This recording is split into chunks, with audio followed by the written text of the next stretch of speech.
Une nuit profonde enveloppait le monde d'une fraîcheur silencieuse. La lune brillante brillait majestueusement dans le ciel, illuminant tout autour d'une douce lumière argentée. Depuis le pont du navire, on avait une vue fascinante sur l'eau scintillante et irisée, comme parsemée de joyaux. Les cheveux clairs de la dame flottaient au vent, ressemblant à une vague dorée. La fille prit une profonde inspiration et regarda au loin. Elle croisa ses bras gracieux sur sa poitrine et haussa les sourcils dans une expression de mélancolie silencieuse. Élisa passa doucement sa main sur son petit ventre, perdue dans ses pensées. Elle pensait revenir, mais la date exacte restait un mystère pour elle. La blonde croyait qu'elle devrait bientôt revenir, au moins pour un court instant. Des souvenirs chaleureux et lumineux du passé surgirent peu à peu dans ses pensées. Se souvenant de son premier baiser, elle sentit involontairement une légère rougeur apparaître sur ses joues. Ce moment, plein de tendresse timide et d'excitation, résonna à nouveau vivement dans son cœur. La jeune fille réalisa avec tristesse qu'elle et Richard n'étaient ensemble que depuis 1 an. Elle ne pouvait pas comprendre pourquoi son image restait si vive dans sa mémoire, comme si beaucoup plus de temps s'était écoulé. Élisa ouvrit sa paume, examinant à nouveau la broche rouge vif. Il était décoré de plantes dorées exquises, de bobines qui s'enroulaient autour, donnant à la décoration élégance et chaleur. Serrant fermement les bijoux, la blonde pinça les lèvres tristement. La tristesse se lisait dans ses yeux, et elle le serra un peu plus fort, comme si elle essayait de s'accrocher à quelque chose d'important. Soudain, la fille sentit une forte rafale de vent. Il balaya ses longs cheveux bouclés sur le côté, les faisant s'élever dans les airs comme s'ils étaient vivants. Le changement soudain de temps intrigua la jeune fille, et elle leva les yeux vers le ciel. En essayant de comprendre ce qui avait provoqué cette étrange tournure des événements, un petit espoir apparut dans son cœur. Ce qu'elle a vu a choqué Élisa. Ses yeux brillants, vert de mer, s'ouvrirent plus largement, ne croyant pas ce qu'elle voyait. Une image familière apparut devant la jeune fille, planant dans l'air qu'elle ne pouvait confondre avec rien d'autre. C'était ce seul et unique Richard. L'homme regarda avec colère son amante en fuite, pinçant les lèvres. Ses yeux écarlates rayonnèrent de fureur, ajoutant encore plus de tension à la situation. Élisa regarda Richard avec inquiétude, ne sachant pas quoi faire. Soudain, elle se souvint de ces paroles selon lesquelles il la retrouverait où qu'elle soit. La fille ne comprenait pas pourquoi elle se souvenait de ces paroles à ce moment-là. Elle se demandait où elle devait courir. Mais elle se rendit vite compte qu'il n'y avait plus d'endroit où se cacher. L'homme commença à atterrir à bord du navire et la blonde pressa avec excitation ses mains sur sa poitrine. Elle pensait qu'elle n'avait aucune chance d'échapper à celui qui commandait le vent. Richard s'avança, ses pieds touchant légèrement la surface. Chaque pas produisait un bruit sourd et doux, brisant la brise légère. Fronçant les sourcils, la brune demanda si la fille pensait vraiment qu'elle pouvait s'enfuir et qu'il ne la retrouverait pas. Il y avait un regard sévère dans ses yeux. Élisa se tenait là, telle une statue, incapable de prononcer un mot. Tout son corps fut saisi d'une confusion instantanée, et elle ne pouvait plus bouger de cet endroit. Soudain, l'homme enroula son bras autour de sa taille, la tira vers lui et lui saisissant la tête se pencha, se préparant à l'embrasser. Ce mouvement était rapide mais doux, comme s'il attendait sa réaction. Il a ensuite demandé où la fille allait avec leur enfant. Élisa se figea, ne sachant pas quoi répondre. Ses pensées étaient confuses, et son regard était rempli d'incertitude. Au centre de la ville se dressait un manoir blanc avec un toit rouge vif. Les murs lisses et droits conféraient au bâtiment une certaine austérité, tandis que les hautes fenêtres ajoutaient grandeur et lumière. Une demoiselle d'honneur aux cheveux longs, attachés en un chignon soigné, entra dans la pièce. Après s'être inclinée, elle se tourna vers Milady, lui annonçant que le duc désirait la voir. La fille sourit et dit avec assurance qu'elle le savait déjà. Elle portait une luxueuse robe bleue et une épingle à cheveux étincelante dans ses cheveux. Son regard rayonnait de confiance et son comportement était espiègle. Le nom de l'héroïne était Élisa Rublin. Il se trouve qu'elle renaît en tant qu'héroïne du roman, mais elle l'avait déjà accepté. Milady suivit tranquillement la servante dans le long couloir. Cependant, une chose continuait à contrarier la jeune fille. Elle ne comprenait pas pourquoi elle renaissait dans un roman de plus de 19 ans. Le vrai nom de l'héroïne est So Yuna. Dans sa vie passée, à l'âge de 20 ans, elle s'immergeait quotidiennement dans les mondes des romans fantastiques, appréciant leurs histoires passionnantes. Quoi qu'il en soit, un jour, sa vie prit fin brusquement. À cause de son imprudence, un accident de voiture mortel s'est produit. En vivant les dernières secondes, So Yuna s'est rendu compte que tout était terminé. Acceptant son sort, elle ferma doucement les yeux. Après un certain temps, en ouvrant les yeux, La fille sentit de la chaleur et de la sécheresse autour d'elle. En regardant autour d'elle, elle réalisa qu'elle était désormais dans le corps de quelqu'un d'autre. Ainsi Yuna, devenue Elisa, s'est retrouvée dans un lit luxueux au doux ton rose. Des tissus doux l'entouraient, et ses longs cheveux blonds tombaient librement sur le couvre-lit soyeux. Les premiers jours, la jeune fille était envahie par la confusion et la peur. Peu à peu, en réfléchissant à ce qui s'était passé, elle commença à comprendre exactement ce qui lui était arrivé. So Yuna renaît en tant qu'héroïne du roman Golden Cage, catégorie 19 et plus. Connaissant l'intrigue dans les moindres détails, elle comprit qu'à l'avenir elle devrait devenir la mère du méchant de ce roman. Dans le livre, Elisa grandit dans la famille d'un comte, bien qu'elle soit orpheline d'origine. Le manque d'amour a créé en elle une forte dépendance envers les autres, ce qui a rendu sa relation avec Richard extrêmement toxique. N'ayant pas connu l'amour parental dans son enfance, l'héroïne est malheureuse à l'âge adulte. À la fin du roman, son destin tragique se termine par sa mort aux mains de son propre mari. Elisa serrait l'ourlet de sa robe en soie d'un air maussade. Elle était déterminée à ne pas laisser sa vie se terminer si tristement. Debout devant l'immense porte, les filles s'arrêtèrent. La femme de chambre a prévenu qu'elle allait entrer dans la chambre avec madame. Selon l'intrigue du livre, Elisa était censée vivre encore 10 années complètes.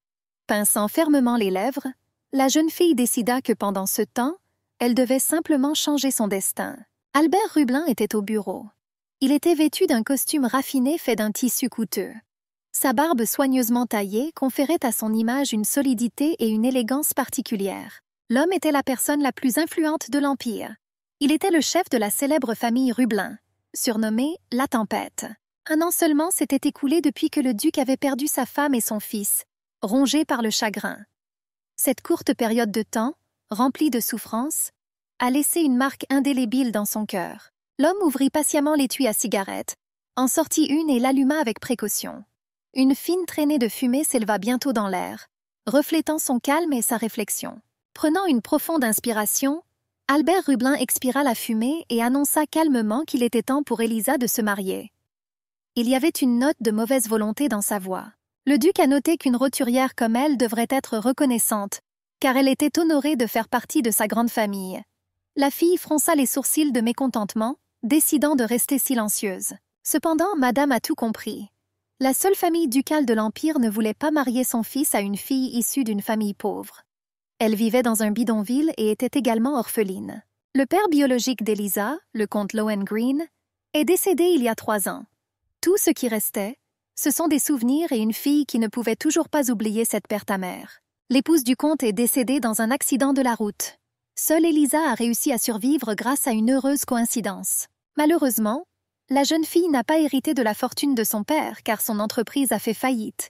Elle n'avait plus de famille et elle était restée toute seule dans ce monde immense. Malgré tout cela, le duc décide de la choisir parmi des dizaines de jeunes nobles.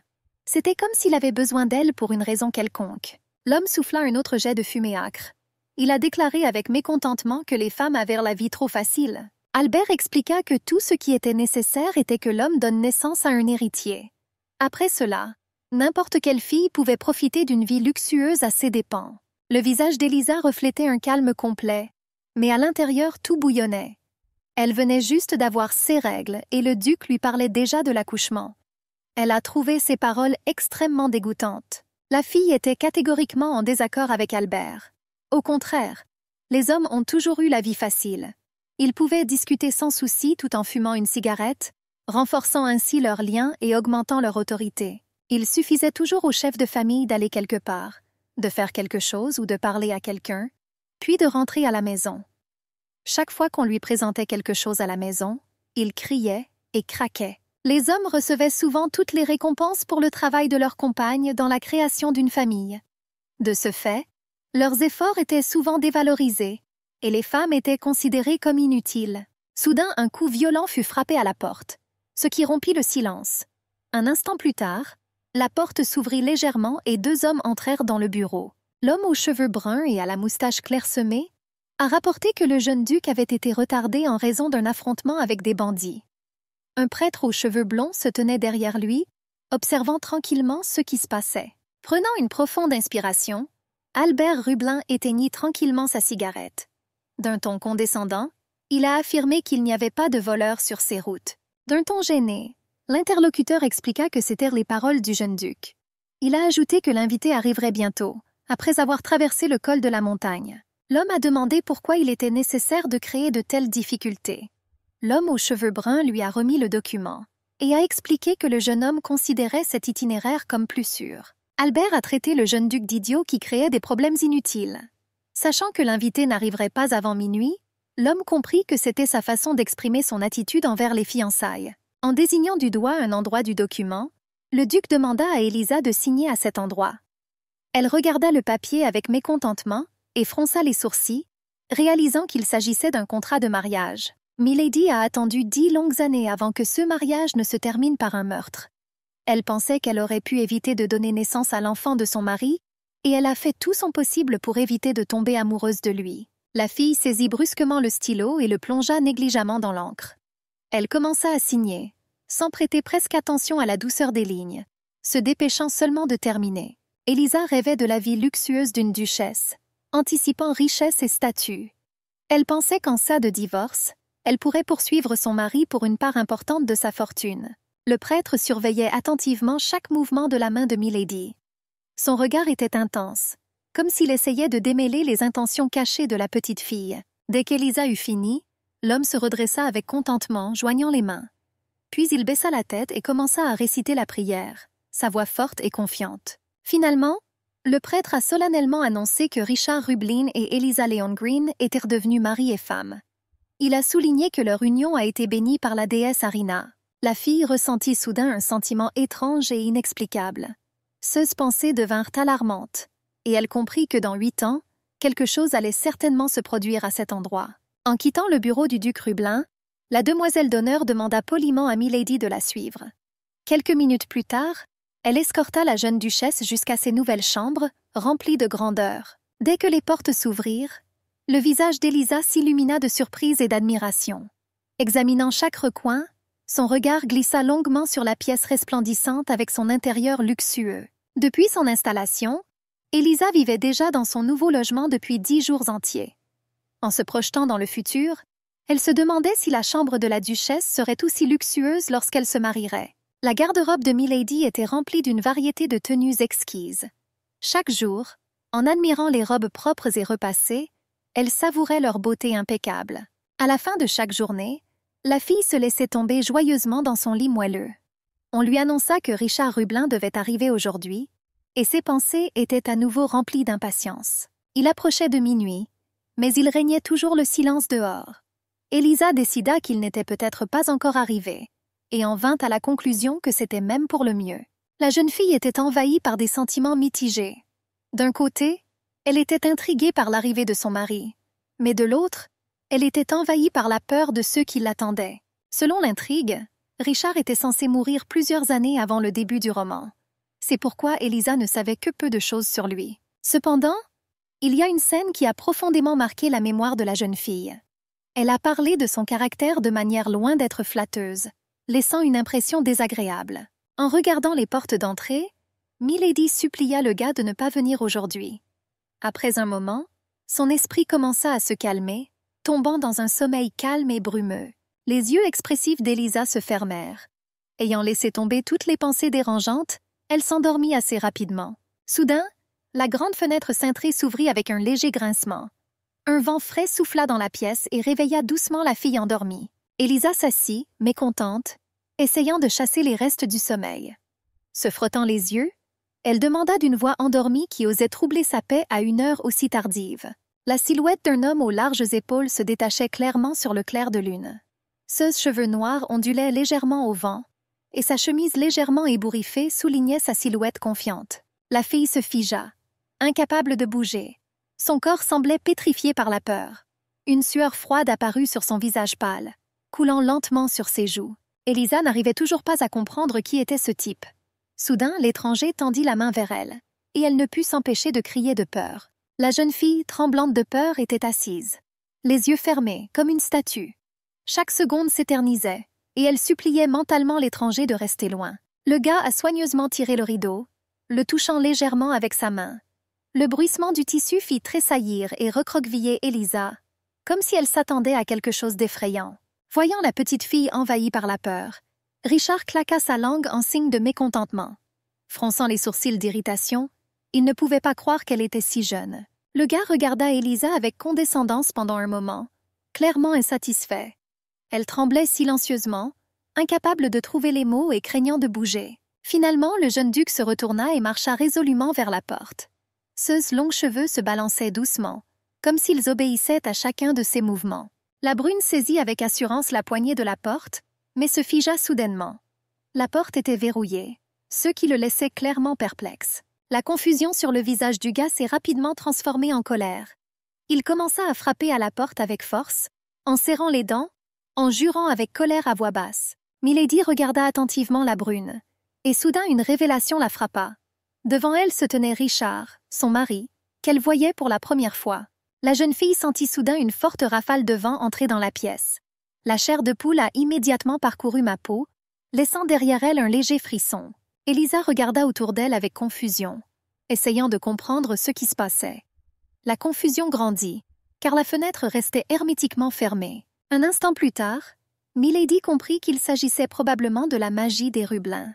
Son regard devint calme, même si l'inquiétude intérieure ne disparut pas. On disait que la magie se transmettait de temps en temps au sein de la famille. Il possédait la magie du vent. Selon l'intrigue du roman, Richard et son fils Haynes étaient tous deux dotés d'un pouvoir unique. Leur magie était si puissante qu'ils devinrent de véritables gardiens du vent. Elisa pressa ses lèvres avec tension tandis qu'elle regardait la rage de son mari. Il semblait qu'il était sur le point de se libérer et d'abattre les immenses portes. Le jeune duc continuait à devenir de plus en plus en colère, sa voix devenant plus forte et ses paroles plus dures. Il jura de plus en plus fort à chaque coup sur la porte, exprimant sa rage. Soudain, Richard se tourna vers sa femme, son regard brûlant de feu. Elle frissonna involontairement, décidant qu'il allait s'approcher d'elle. La fille a réagi instantanément, se cachant sous la couverture comme si elle était dans un abri. Le gars lui jeta un coup d'œil et se contenta de soupirer lourdement et avec retenue. Entendant des pas forts et confiants, Elisa ferma les yeux de peur, s'attendant au pire. Ses mains fragiles tremblaient, se serrant involontairement en poings puissants. Soudain, les pas s'éteignirent, ce qui surprit grandement madame. Après une pause d'un instant, elle ouvrit soigneusement les yeux. La fille regarda sous la couverture avec curiosité, essayant de comprendre ce qui s'était passé. Elisa sentit l'excitation la quitter complètement. Voyant que son mari s'était installé sur un petit canapé, elle se demanda si elle, en tant qu'épouse, devait lui dire quelque chose. Milady salua le jeune duc d'un ton gêné. Se raclant la gorge, elle se présenta comme étant Elisa Lohan Green. La jeune fille ajouta doucement qu'à partir d'aujourd'hui, elle deviendrait Elisa Rublina. Cependant, Richard ne réagit en aucune façon, continuant à rester allongé là avec un air insatisfait. Après une courte pause, Milady se tourna vers sa seigneurie avec encore plus de respect, attendant une réponse. Il renifla simplement de mécontentement, comme si elle n'aurait pas dû faire autant d'efforts. La réaction de son mari a presque rendu Elisa folle. Elle n'avait pas encore vraiment compris son caractère, mais elle devinait déjà qu'il était, avant tout, une personne grossière. Il faisait nuit dehors, mais le clair de lune illuminait tout. Malgré cela, les rues restaient vides et silencieuses, comme si le temps s'était arrêté. Dès qu'il fit jour, le jeune duc se rendit immédiatement au bureau d'Albert Rubelin. Ses sourcils étaient froncés, et ses yeux écarlates brûlèrent de colère, comme si un véritable feu brûlait à l'intérieur. Remarquant le regard féroce de son fils, l'homme prit immédiatement une expression sérieuse. Allumant une cigarette, il se prépara à affronter n'importe quelle tempête de mots. D'un ton irrité, le garçon ordonna au duc d'annuler immédiatement les fiançailles. Il serra les poings jusqu'à ce que ses jointures deviennent blanches et essaya de contenir sa colère. Retirant la cigarette de sa bouche, Albert laissa échapper un léger rire. Il déclara avec assurance que les vœux de mariage faits devant la déesse ne pouvaient être rompus. Richard répondit d'un air maussade qu'il n'avait fait aucun vœu. L'homme sourit simplement, perplexe, et demanda calmement s'il voulait vraiment rompre sa promesse. Sans attendre de réponse, Albert Rubelin demanda calmement ce qui n'aimait pas exactement le jeune duc chez sa femme. Levant la tête, il répondit que la jeune fille était trop jeune, bien que très belle.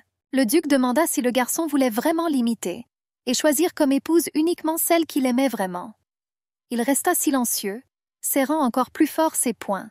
En tapotant ses doigts sur la table, l'homme a annoncé que les jeunes mariés vivraient ensemble jusqu'à ce qu'ils soient grands.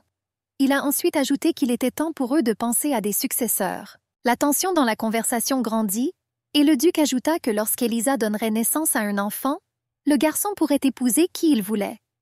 Cependant, ces mots furent la goutte d'eau qui fit déborder le vase et fit perdre son sang-froid à Richard. Un vent rempli de colère commença à faire rage dans la pièce. Incapable de le supporter plus longtemps, le jeune duc s'écria soudain que ce n'était pas du tout le cas. Éteignant silencieusement sa cigarette, Albert Rubelin se leva lentement de table. Des feuilles de papier éparpillées continuaient à tourner en désordre dans le bureau, comme des oiseaux. L'homme a fermement déclaré que Richard était son seul héritier. Il était de sa responsabilité directe d'accepter sa femme et de concevoir un enfant avec elle, et refuser de le faire était inacceptable. Le duc a ajouté que le garçon avait tout ce qu'il pouvait souhaiter dans la vie. Tout cela uniquement parce qu'il est son héritier. D'une voix terrifiante, Albert déclara que si Richard persistait, tout lui serait enlevé. Ses yeux de loup brillèrent de fureur, comme s'il était prêt à avaler n'importe qui. Cependant, le garçon n'avait pas peur du duc. Il a dit calmement que personne ne lui avait demandé son avis s'il voulait être son héritier ou non. Alors qu'il se dirigeait vers la sortie, le jeune duc déclara haut et fort qu'il n'avait aucun sentiment pour la jeune fille. Il a ordonné qu'elle ne soit plus autorisée à entrer dans sa chambre. Richard rencontra par hasard Elisa, qui venait d'entrer dans la pièce. Leurs regards se croisèrent et pendant un instant, ils restèrent tous deux surpris. L'homme, baissant son regard renfrogné, contourna silencieusement sa femme avec l'intention de quitter la pièce. Elle soupira seulement tristement et, souriant légèrement, salua son Excellence le duc. Albert Rubelin éteignit lentement sa cigarette en détournant le regard. Après cela, il se tourna vers Richard et lui dit calmement d'attendre un peu. L'homme a déclaré qu'il savait que le jeune duc avait été absent lors du premier petit déjeuner après le mariage. La surprise apparut sur les visages des jeunes mariés, et la brune se retourna, regardant son père d'un air interrogateur. Elisa était au courant de la tradition du petit déjeuner familial de célébration, organisé après la nuit de noces. La femme de chambre lui a immédiatement fait part de cette information. La jeune fille fut soudainement envahie par une vague de tristesse. Tôt le matin, elle s'est réveillée seule dans la chambre. S'étant mise en ordre, Elisa se rendit compte que le duc n'était pas venu non plus au réfectoire. Albert Rubelin rit et remarqua que les jeunes mariés semblèrent se regarder correctement pour la première fois. Après cela, il a déclaré avec confiance qu'il trouverait certainement un terrain d'entente. L'homme a conseillé au couple de se rapprocher progressivement, soulignant que personne ne les pressait, du moins pas encore. Cependant, ces paroles ont provoqué une légère perplexité parmi les garçons, et ils ont froncé les sourcils. Richard renifla d'irritation, indiquant clairement qu'il maintenait son opinion. Il a fermement déclaré qu'il ne permettrait pas à la jeune fille de rester et de vivre dans sa chambre. Le duc a rappelé à nouveau que mari et femme partagent généralement le même lit. Il a demandé au gars quel genre de problèmes il avait avec ça. Mais il s'est simplement détourné. Richard sortit du bureau à pas bruyants et claqua la porte.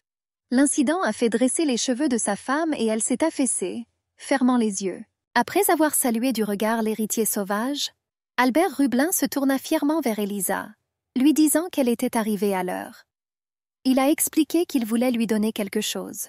La servante remit à Milady un livre exquis, qu'elle se mit à examiner avec surprise. L'homme a ajouté qu'un enseignant viendrait demain et travaillerait avec la fille en utilisant ce manuel. D'après le titre du manuel, Elisa a compris qu'il s'agissait d'amélioration de l'habitat. Le duc lui conseilla d'étudier dur, lui assurant qu'un jour elle deviendrait chef de famille. Serrant le livre contre sa poitrine, Milady s'inclina devant sa seigneurie. Elle s'est rendue compte qu'elle devrait apprendre des traditions guindées et démodées. En quittant le bureau, Elisa se pressa avec lassitude contre la porte, laissant échapper un long gémissement. Ses yeux restèrent fermés, comme si elle essayait d'échapper à la réalité. La fille saisit le livre avec brutalité et fronça les sourcils de mécontentement. Elle ne pouvait pas croire qu'elle devrait mémoriser Domostroy, comme si elle n'avait rien d'autre à faire de toute façon. La nuit est tombée, éclairée seulement par le croissant de lune brillant. Dans ce magnifique domaine, toutes les fenêtres continuaient à s'illuminer, créant une sensation de vie dans chaque pièce. Elisa s'était complètement rangée, et il était temps de retourner dans sa chambre. Elle a essayé de convaincre les femmes de chambre de la laisser dans une autre pièce, mais en vain. Ouvrant légèrement la lourde porte, Milady regarda autour d'elle avec l'espoir que Richard n'était pas là. Au fond, elle se sentait soulagée qu'il puisse être ailleurs. Presque immédiatement, la fille remarqua les jambes de l'homme. Avec un peu de déception, elle réalisa que son mari était allongé sur le canapé. Soudain, Madame s'est souvenue de la conversation d'aujourd'hui entre le père et le fils. Il lui semblait étrange et complètement inadéquat. Tout le monde savait que l'orage des Rubelin ne percevait Richard que comme un continuateur de la lignée familiale. Se sentant comme un étalon reproducteur, le gars perdait invariablement son sang-froid à cause de cela. Une pensée plutôt intéressante vint à l'esprit d'Elisa et elle sourit. Elle comprenait désormais que l'ennemi de son ennemi pouvait devenir un allié fiable. Le jeune mari était allongé sur le canapé, faisant semblant de ne pas remarquer madame. Malgré cela, il y avait un air têtu sur son visage. La jeune fille s'adressa à Richard d'un ton gentil et doux. Elle supposait qu'il ne l'avait pas entendu hier. Alors elle décida de se présenter à nouveau. Sans laisser sa femme finir de parler, le jeune duc l'interrompit brusquement, lui demandant quelque chose d'important. Elle resta silencieuse, surprise, lui demandant ce qu'il voulait, et il lui demanda grossièrement de partir. Elisa sentit la rage se répandre en elle après avoir entendu cela. Son corps se tendit et son regard devint perplexe. Elle a compris que le gars n'était clairement pas de bonne humeur. La fille fit de son mieux pour contenir sa colère, prenant une profonde inspiration et fermant les yeux un instant. Puis, ravalant son ressentiment, elle souhaita bonne nuit à son mari avec un tendre sourire. Se retournant, Milady fit la moue, jugeant Richard trop têtu. Elle ne pouvait pas comprendre pourquoi il lui était si difficile de répondre à la salutation de manière humaine. Sans bouger, le garçon ouvrit légèrement un œil, regardant Elisa avec intérêt. Son regard était plein de curiosité, et il la regarda par derrière, de la tête aux pieds. Le lendemain, l'entraînement d'Elisa Rublinna a commencé. Sa formation a commencé par des exercices de posture et d'alignement de la tête.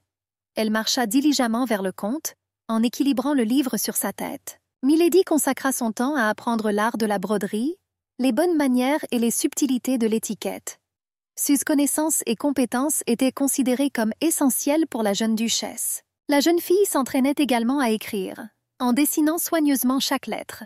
Elle devait être patiente et persévérante, car de telles activités lui semblaient insupportablement ennuyeuses.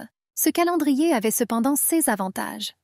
Après avoir terminé ses cours, Elisa avait une totale liberté pour le reste de la journée. Elle consacrait joyeusement ses heures à la lecture de ses livres préférés. Milady était ravie que la bibliothèque du duc soit incroyablement vaste. Il offrait le plus grand choix de livres. La fille ne connaissait pas du tout ce monde. Alors la bibliothèque est devenue un véritable trésor pour elle. Elle passait la plupart de son temps à lire, à découvrir des choses nouvelles et passionnantes. Elisa était heureuse de beaucoup de choses dans sa vie ces derniers temps, sauf d'une chose.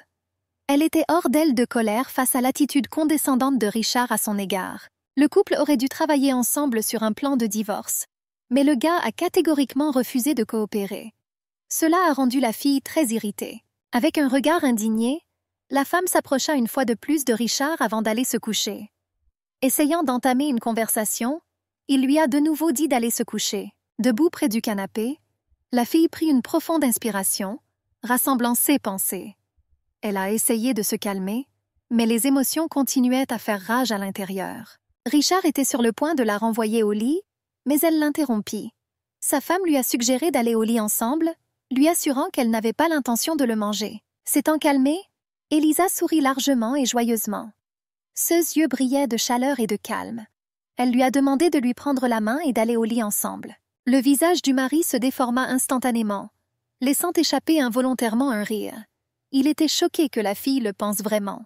Soudain, Richard se rappela comment ce même jour, à la bibliothèque, il s'était effondré, fatigué, sur la table.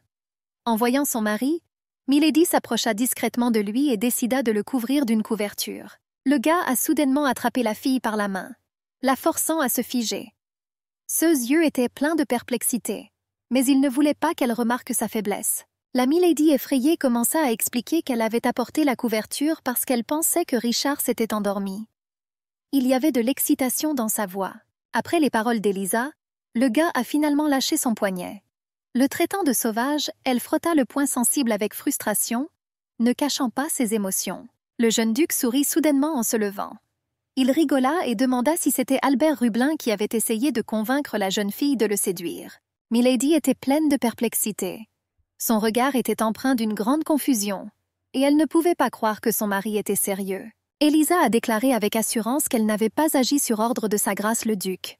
Richard renifla, croisa les mains et se demanda pourquoi il avait dû la croire. La jeune fille pensait que son mari était simplement à un âge où il était nerveux. Cependant, elle ne pouvait s'empêcher de remarquer qu'il appelait toujours son père duc. Cette relation était absolument fragile et froide. Milady a commencé son histoire en racontant comment elle était orpheline, ayant perdu ses 2 parents. Elle supposait que Richard était déjà au courant, mais elle décida quand même de répéter son histoire. Elisa a continué en disant qu'Albert Rubelin était le seul à avoir pris sa garde. Le garçon hocha la tête, prenant une profonde inspiration comme s'il était sur le point de dire quelque chose. Richard a expliqué que les mensonges sur la famille étaient plus facilement dévoilés lorsque quelqu'un essayait de tromper les autres. Il y avait une pointe de menace dans sa voix. Milady ouvrit la bouche avec consternation, surprise par les paroles de son mari. Elle supposait qu'il ne faisait confiance à personne, ayant grandi entouré de rien d'autre que de mensonges. Posant sa paume sur sa poitrine, Elisa dit doucement qu'elle n'avait que 12 ans. Elle a essayé d'expliquer qu'elle avait le choix entre la vie dans la rue et le mariage. Comme s'il ne prêtait pas attention à ses paroles, le gars croisa habilement une jambe sur l'autre. Il la regarda d'un air interrogateur et lui demanda si le duc lui avait appris à séduire son mari de cette manière. En pinçant les lèvres, la femme essayait de contenir ses émotions déchaînées. Elle a supposé que c'était le cas, puis a demandé quelle différence cela ferait. Ces paroles ont découragé le gars. Elisa a expliqué que même si elle essayait de le séduire, personne ne l'a forcé à y céder. Il a pris la décision lui-même, et ses actions ne pouvaient pas le forcer à faire quoi que ce soit contre sa volonté. Richard regarda sa femme, le regard concentré et sérieux. Il ne répondit pas, mais continua simplement à la regarder en silence. Milady se figea, son regard devenant pensif. Elle a commencé à revenir mentalement à l'intrigue de ce roman, essayant de se souvenir de chaque détail. Le grand clan d'Alancia a été fondé grâce aux efforts de 4 familles distinguées. Les premiers d'entre eux furent les Storm Rubelin, maîtres de la magie du vent.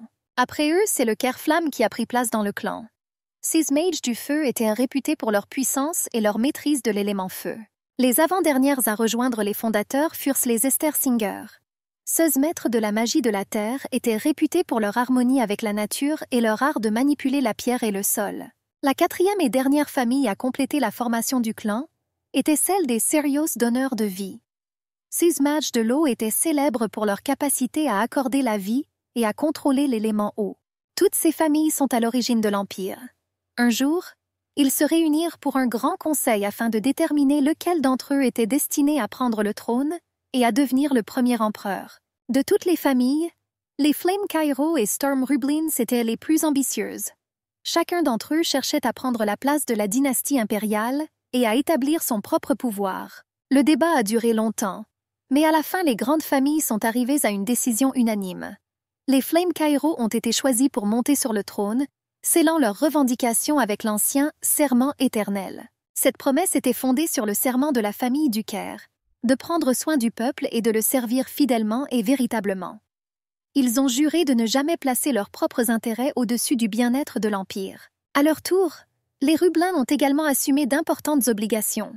Ils ont juré d'agir comme contrepoids à la famille royale pour maintenir l'équilibre du pouvoir. Au fil du temps, les vœux ont commencé à perdre leur pouvoir. Les intérêts des autorités sont entrés de plus en plus en conflit avec les idéaux originels de protection de la population. La famille impériale du Caire a comploté pour usurper le pouvoir des Rubelin. Sans réfléchir à 2 fois, ils ont décidé de le faire en fusionnant leurs familles. L'idée était de s'emparer du pouvoir des mages du vent grâce à l'union de la princesse héritière et du jeune duc. Ils avaient tous les deux à peu près le même âge. Pour éviter un tel développement, Albert Rubelin trouva Elisa parmi les familles nobles. Sans réfléchir à 2 fois, il lui proposa d'épouser son fils. Milady ajouta que, bien sûr, Richard pouvait épouser la princesse héritière. Cependant, après cela, il n'aura plus de petit ami dans sa vie, personne qui sera de son côté. Le gars toucha son menton pensivement. Il était sûr que sa femme était complètement écervelée. Cependant, la brune s'est vite rendu compte qu'il avait lourdement tort. En regardant le jeune duc, Elisa déclara résolument qu'elle n'avait besoin ni d'un titre ni d'un héritier.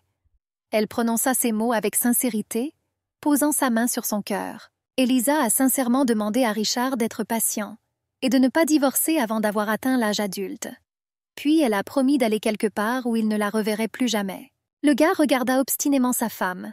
Son regard était tout aussi persistant. Ils entrèrent dans une bataille silencieuse de regards, chacun essayant de défendre son avantage. Quelques secondes plus tard, Le jeune duc accepta la proposition d'Élisa, mais à une condition. Elle était obligée de partir à l'heure convenue. Le matin est venu. Une légère brise venant des fenêtres effleura doucement le visage du jeune duc, le réveillant involontairement. En sortant d'un sommeil profond, le garçon sentit quelque chose de chaud toucher son dos. Il sourit largement, pensant à l'incroyable chaleur de la couverture. Soudain, une révélation frappa Richard et il se figea de surprise. Sa femme dormait, le serrant fort contre sa poitrine, ronflant doucement. Il ouvrit involontairement la bouche et les poils de tout son corps se dressèrent. Le jeune duc reprit soudain ses esprits, rougissant vivement. Même avec un cri, comme si un chat avait touché de l'eau, il s'est brusquement éloigné, essayant de se libérer de la douce étreinte. Le gars a demandé avec indignation ce que faisait Élisa, ajoutant qu'elle lui collait comme une tique. Il écarta les bras sur les côtés, comme s'il avait peur de toucher sa femme. Le mari irrité lui a dit de ne pas prétendre qu'elle était arrivée chez lui par accident. Remarquant l'oreiller à l'autre bout du lit, il réalisa qu'il l'avait simplement déplacée. Alors que Richard était sur le point de partir, il entendit soudain un mugissement anxieux. En regardant autour de lui, il remarqua comment sa femme, tremblante, commençait à marmonner doucement, se plaignant d'avoir froid. Le jeune duc pinça les lèvres, fronçant les sourcils, son regard parcourant la pièce. Les doutes et l'indécision se battaient à l'intérieur. Il ne comprenait pas comment agir dans cette situation. Après une minute de réflexion, Richard couvrit sa femme d'une couverture, en l'ajustant soigneusement sur les bords. Un instant plus tard, son visage s'illumina d'un sourire satisfait, se sentant chaleureuse et prise en charge. Le gars resta silencieux quelques minutes de plus, observant la fille. Finalement, reniflant avec une légère irritation, il se dirigea avec confiance vers ses affaires. Comme toujours, Élisa s'est réveillée seule dans sa chambre. Après s'être préparée, elle marcha avec confiance dans le long couloir, prête pour une nouvelle journée. La fille bâilla profondément et pensa que son mari était un vrai rustre. Il quitta à nouveau la pièce sans même prendre la peine de lui dire bonjour ou de lui adresser un mot.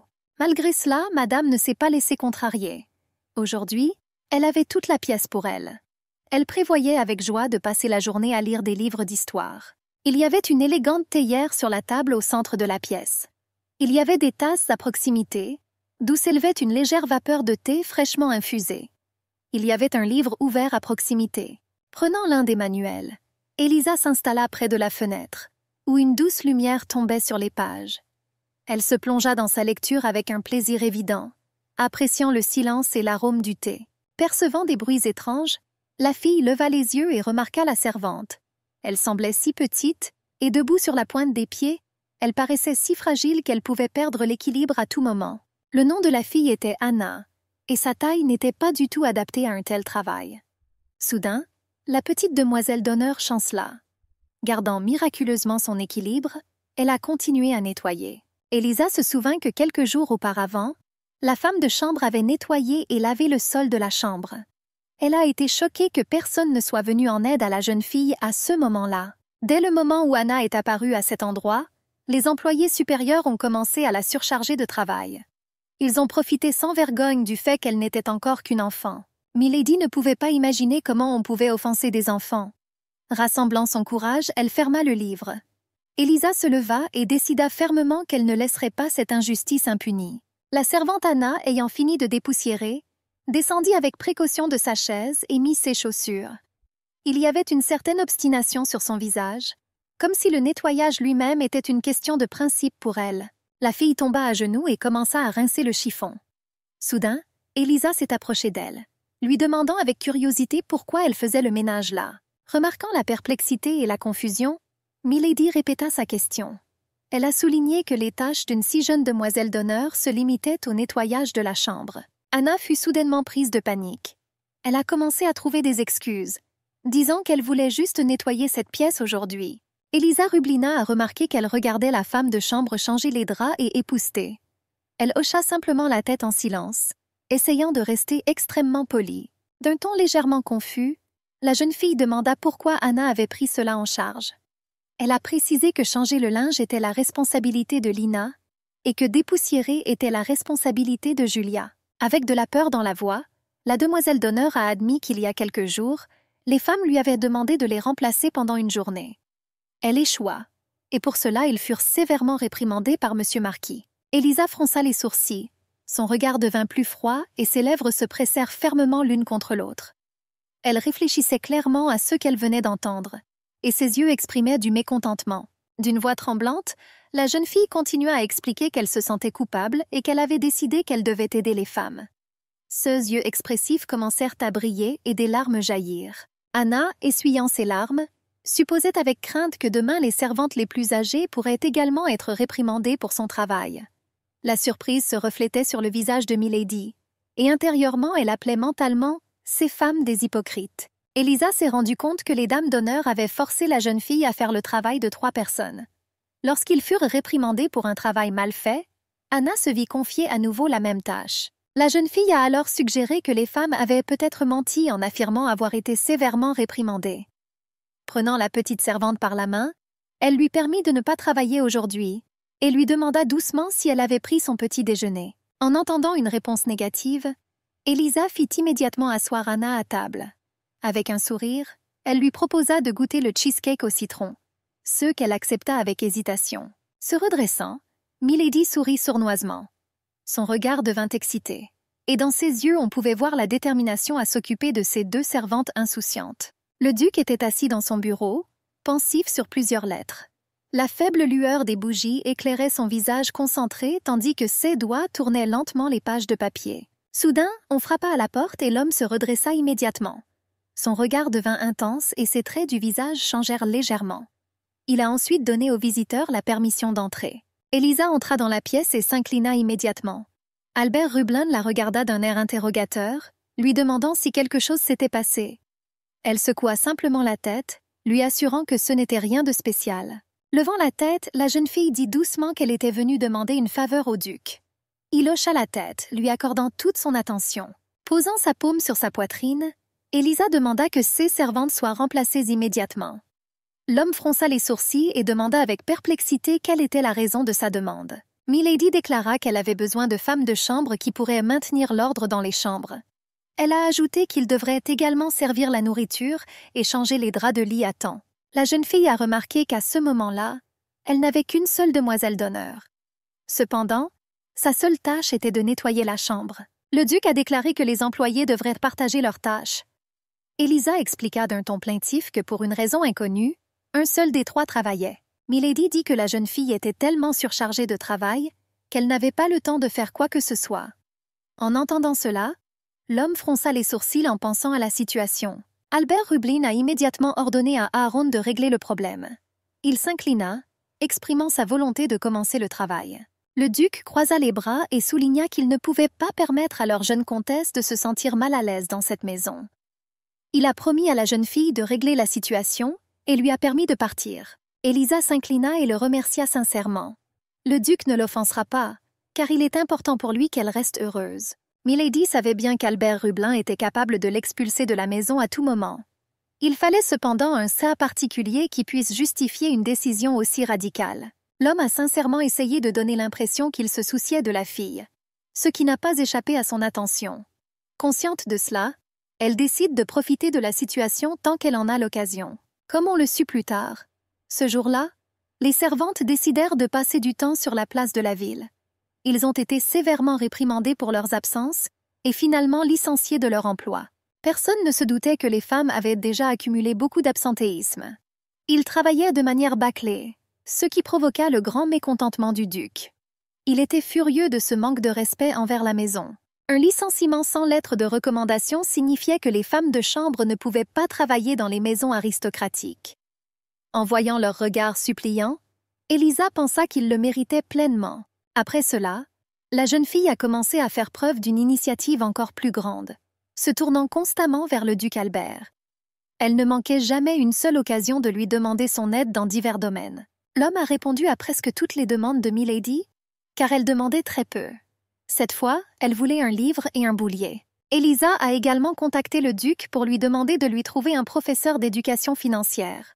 Elle aurait dû faire plus d'efforts, car il ne voulait clairement pas qu'elle acquiert de telles connaissances. D'une voix maladroite, la jeune fille s'adressa poliment à sa seigneurie. Baissant modestement les yeux, elle expliqua qu'elle voulait étudier pour devenir une épouse digne et faire plaisir à son mari Richard. Finalement, Albert Rublin céda et le plan de Milady fonctionna. Souriant avec contentement, elle pensait qu'elle s'était montrée une véritable actrice, jouant habilement le rôle dont elle avait besoin. Il était connu de tous que la famille Rublin possédait d'énormes richesses. C'est pourquoi le duc n'a pas trop limité les dépenses d'Elisa. L'héroïne a parfaitement compris que cela valait la peine d'en profiter. De cette façon, elle pourrait se préparer du mieux possible à son prochain divorce avec Richard. La fille était déterminée à ne pas s'arrêter. Elle essaiera encore et encore jusqu'à ce qu'elle ouvre sa propre entreprise prospère. En entrant dans le bureau, Elisa rayonnait de bonheur. Les cours d'éducation financière l'aideront certainement à l'avenir. Au moment du divorce, elle doit être prête à subvenir à ses besoins. En entrant dans la pièce, Milady remarqua son mari. Une fois sur place, elle s'est rendue compte qu'il suivait des cours d'éducation financière depuis longtemps. Cela se reflétait dans sa confiance et ses connaissances. En entendant le bruit de la porte qui s'ouvrait, le gars s'est retourné. La surprise et le mécontentement apparurent immédiatement sur son visage. Il demanda brusquement ce que la fille faisait ici. Elisa renifla de mécontentement et rappela à Richard qu'elle était une comtesse. Son poste exigeait qu'elle soit compétente en matière financière, et elle n'avait aucune intention de refuser de payer sa dette. Assise à table avec son mari, la jeune fille a ajouté qu'ils assisteraient aux cours ensemble. Il croisa les bras, gloussa et trouva la situation drôle, ne s'attendant clairement pas à une telle tournure des événements. La conversation des jeunes mariés fut interrompue par une toux aiguë. Ils se retournèrent tous les deux instantanément, et leur regard tomba sur le professeur qui se tenait dans l'allée. Le vieil homme gloussa, ravi de l'arrivée des étudiants. Il avait des cheveux complètement gris et une moustache soignée. Les petites lunettes et l'uniforme vert lui donnèrent l'apparence d'un mentor expérimenté. En s'approchant du professeur, Elisa se présenta poliment et dit qu'à partir de ce jour, elle étudierait avec lui. Il répondit que le duc avait loué son désir de connaissance et que c'était un grand honneur pour lui. Après avoir écrit le sujet au tableau, le vieil homme s'est tourné vers les étudiants. Avec un léger sourire, il ajusta ses lunettes et suggéra que la leçon commence. Quelques heures plus tard, le professeur annonçait joyeusement qu'ils avaient appris les bases. À ce moment-là, Elisa terminait ses notes, essayant de ne manquer aucun détail important. Soudain, le vieil homme s'est tourné vers madame. Il lui a demandé de montrer les nombres 326, 15 et 739 sur le boulier. Elle leva les yeux avec surprise, mais réalisa rapidement et hocha la tête. Elisa Rublina commença à accomplir la tâche avec intérêt, en gémissant pensivement. Son mari tourna involontairement la tête, la regardant tandis qu'elle se concentrait sur le déplacement des perles du boulier. En regardant la fille, Richard se figea soudainement. Sa concentration, ses sourcils légèrement froncés et son murmure discret de chiffres le touchèrent de manière inattendue. Tout cela provoquait un sourire chaleureux, presque doux. Soudain, le garçon tendit la main vers la bac, ajustant soigneusement les os et expliquant les erreurs. Elisa a correctement répondu le numéro 15, mais a fait quelques erreurs mineures dans le reste. Milady haussa les sourcils de surprise, se figea puis regarda son mari avec curiosité. Elle ne s'attendait clairement pas à ce qu'il surveille non seulement son travail, mais soit également prêt à l'aider. Puis le professeur s'est retourné et a regardé attentivement le travail de l'élève. Frappant des mains avec contentement, il rapporta avec un sourire que sa seigneurie avait accompli la tâche sans aucune erreur. Le gars regarda la fille d'un air interrogateur, comme s'il attendait de la gratitude pour son aide. Ce sourcil expressif était levé par anticipation. En regardant son mari, Milady murmura doucement quelques mots de gratitude. Ses yeux turquoises, comme l'océan, scintillaient sous la lumière, reflétant la profondeur de ses sentiments. Elisa sourit maladroitement, serrant sa main levée en poing comme si elle essayait de cacher son embarras. Elle regarda le gars comme si elle attendait une explication ou une sorte de réaction de sa part. Remarquant le regard incompréhensif de Richard, la fille désigna sa main. La brune bouillonnait d'embarras, réalisant soudain que sa main était sur celle de la fille. Le visage calme devint instantanément rouge. Le jeune duc serra instantanément sa main contre lui, se détournant de sa femme. Sa voix devint indignée et il lui ordonna vivement de ne pas se laisser distraire de son travail, essayant de cacher sa maladresse. Le gars a commencé à se convaincre qu'il n'aidait pas madame, mais qu'il étudiait simplement. Cependant, des gouttes de sueur perlaient sur son visage tandis qu'une soudaine vague de gêne l'envahissait. En regardant à nouveau la fille, Richard remarqua qu'elle absorbait la matière plutôt lentement. Il pensait qu'une fois qu'elle maîtriserait les bases, elle serait capable de gérer des tâches plus complexes. Se calmant, le jeune duc prit une profonde inspiration. Il commença à penser qu'Elisa pourrait peut-être être utile dans le domaine financier à l'avenir. Le vieux professeur a continué sa conférence. Il a commencé à parler des 5 outils de base pour compter. Le couple l'écouta attentivement et se concentra sur la rédaction des points importants. Après une demi-heure de cours, le vieil homme a annoncé que la leçon était terminée pour aujourd'hui. Les élèves, reconnaissants envers le professeur, ont commencé à rassembler leurs affaires. Madame se tourna vers Richard alors qu'il se levait de sa chaise. Il la regarda perplexe, attendant avec curiosité qu'elle continue. La fille a dit qu'elle avait prévu d'aller voir la propriété avec Anna. Souriant largement, elle invita son mari à l'accompagner. Richard regarda sa femme avec scepticisme, soupira profondément et déclara qu'il n'avait pas le temps pour ça. Elle fronça les sourcils, décidant qu'il ne s'inquiétait pas du tout pour elle. Une voix d'enfant inattendue s'adressa à sa seigneurie. Elisa se retourna et vit Anna souriante. La jeune fille s'inclina en guise de salut, puis se tourna vers le jeune duc avec un respect poli. Milady remercia sincèrement la femme de chambre de lui avoir livré la cape bleue. Se tournant vers son mari, elle annonça son départ en promettant d'apporter des biscuits. Le gars roula des yeux sarcastiquement avec un sourire moqueur. Puis il a remarqué que les biscuits étaient le genre de friandises que les enfants aimaient tant. Ce qu'elle entendit s'enflamma dans l'âme de la jeune fille comme une tempête d'indignation. Elle écarta les bras avec indignation, réalisant que Richard l'avait traitée d'enfant. Et d'enfant gâté qui, plus estimated, auparavant, Elisa croyait qu'ils allèrent s'entendre, puisqu'ils étaient tous deux otages de la situation. Mais maintenant, elle avait de gros doutes. Élevant la voix, Milady déclara qu'elle allait acheter des biscuits et les manger devant lui. Richard marcha indifféremment vers la sortie, lui disant de faire ce qu'elle voulait. Fronçant les sourcils avec dédain, Elisa suggéra à Anna de partir. Les yeux brillants, la jeune fille hocha la tête avec confiance, déterminée à prendre la route immédiatement. Le jeune duc s'installa confortablement sur le rebord de la fenêtre, s'étirant dans une pose détendue. Il tenait un petit livre dans ses mains, absorbé par sa lecture. Pendant tout ce temps, le gars était hanté par des pensées obsessionnelles. En regardant par la fenêtre, il remarqua que le ciel était couvert de nuages et qu'il était sur le point de commencer à pleuvoir. Richard savait qu'avec l'arrivée du printemps, les monstres devenaient plus actifs dans la forêt. Ils sont sortis du fourré à la recherche d'une proie. Laissant ses pensées de côté, il essaya de se concentrer à nouveau sur le livre. Le jeune duc comprit qu'Elisa risquait plus de rencontrer des monstres que des voleurs sur la route. Bien que les monstres soient rarement vus à proximité du domaine de Rublin, un vague malaise ne le quittait pas. Avec un lourd soupir, le gars ferma le livre et se leva, agacé. Il attrapa son manteau sur la chaise, se préparant à quitter la pièce, ressentant un sentiment croissant de malaise. Richard ouvrit la fenêtre avec confiance, réalisant que si les monstres tuaient Elisa, le duc ne l'épargnerait pas. Il n'y avait qu'une seule pensée dans sa tête. Il devrait répondre de sa sécurité. Dans le pire des cas, Albert Rublin aurait pu amener une autre fille au jeune duc. Il ne valait pas la peine d'exclure la possibilité qu'elle puisse être une âme mauvaise et insensible. Dans ce cas, Richard aimait beaucoup plus Elisa. Sans hésitation, il lança un puissant courant d'air et s'envola immédiatement dans le ciel, se précipitant vers sa femme. Pendant ce temps, la voiture de Milady avançait avec assurance vers la maison, rebondissant de temps en temps sur les pierres. Anna a fait remarquer qu'il serait bon que la route menant à la porte nord soit réparée le plus tôt possible. Cependant, la route menant à la porte occidentale laissait également beaucoup à désirer. La jeune fille trouvait que c'était bosselé et trop long, ce qui faisait souffrir Milady à chaque secousse inégale de la voiture. Elisa fit un geste de la main, lui assurant qu'elle allait bien. Elle a ajouté qu'elle était au moins heureuse de ne pas avoir à marcher. La servante continua en disant qu'on peut aussi se fatiguer en voiture après un long voyage. Souriante, la jeune fille répéta encore qu'elle allait bien. À leur arrivée en ville, elle leur a proposé de prendre le thé avec les biscuits qu'ils avaient achetés.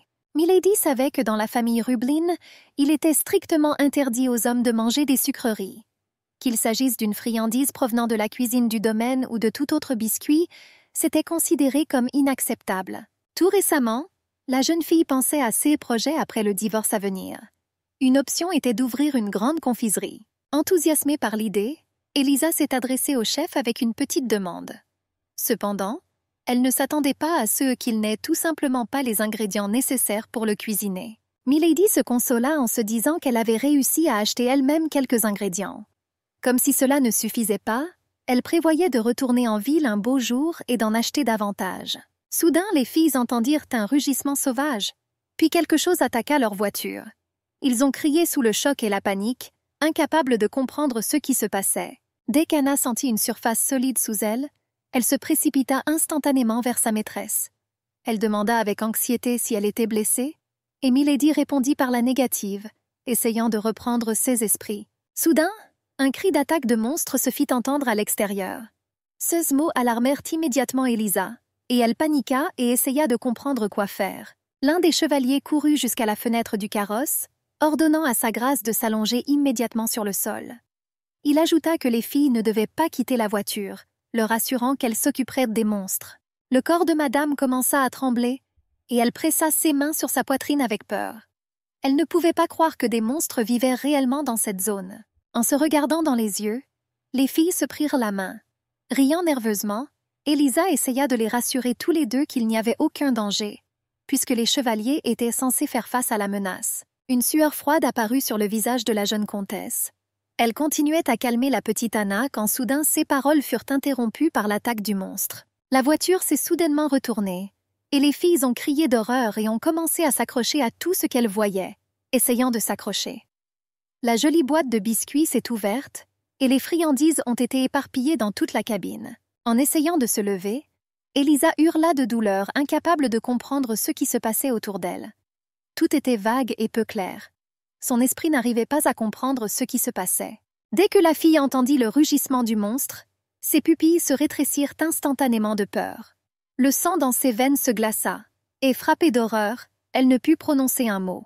Le monstre était énorme, rosâtre, avec une bouche géante. Son corps ressemblait à celui d'un scorpion, avec de longues pinces prêtes à percer sa victime. Le cri désespéré d'Anna ramena Milady à la raison. Elle, tremblant encore de peur, serra dans ses bras la jeune fille effrayée, essayant de lui apporter au moins un peu de réconfort. Elisa se rendit compte que ce monstre avait renversé la voiture et brisé ses vitres. Elle ne pouvait pas comprendre ce qui était arrivé au chevalier et aux serviteurs, et où ils se trouvaient maintenant. L'image devant ses yeux flottait, et les pensées de la jeune fille étaient remplies de suppositions terribles. Elle était presque certaine que tous leurs compagnons avaient été brutalement tués par ce monstre. Le monstre grogna, essayant d'atteindre sa victime avec ses griffes. Elisa serra désespérément la petite Anna dans ses bras, fermant les yeux avec force dans l'espoir d'être sauvée. Elle ne voulait pas que ça se termine ainsi. Soudain, un puissant sifflement de vent se fit entendre à l'extérieur, comme si la tempête elle-même avait frappé la terre. Le flux d'air faisait trembler le chariot et la poussière tourbillonnait dans un tourbillon furieux. Une puissante rafale de vent repoussa le monstre avec force. Il poussa un cri de rage tandis que son corps massif tombait au sol. Une voix masculine confiante retentit, qualifiant avec mépris le monstre de sale créature. Se préparant à frapper à nouveau, Richard demanda comment il avait osé attaquer la voiture de la famille Rubelin. Cependant, ce coup ne fut pas suffisant pour écraser le monstre. Il se redressa à nouveau, sa puissante silhouette prenant une position de combat. Le regard était brûlant, prêt à déchaîner la fureur sur le jeune duc. Laissant échapper un cri furieux, le scorpion géant leva sa queue, libérant un puissant jet de venin. Mais Richard, ayant anticipé cette attaque, l'esquiva facilement, évitant ainsi la menace mortelle. Serrant les dents, le jeune homme leva la main, invoquant la puissance des cieux. Le pouvoir bouillonnait dans sa paume, prêt à tomber sur l'ennemi. Mettant toute sa force dans le coup, il dit d'une voix rauque que le monstre obtiendrait pleinement ce qu'il voulait.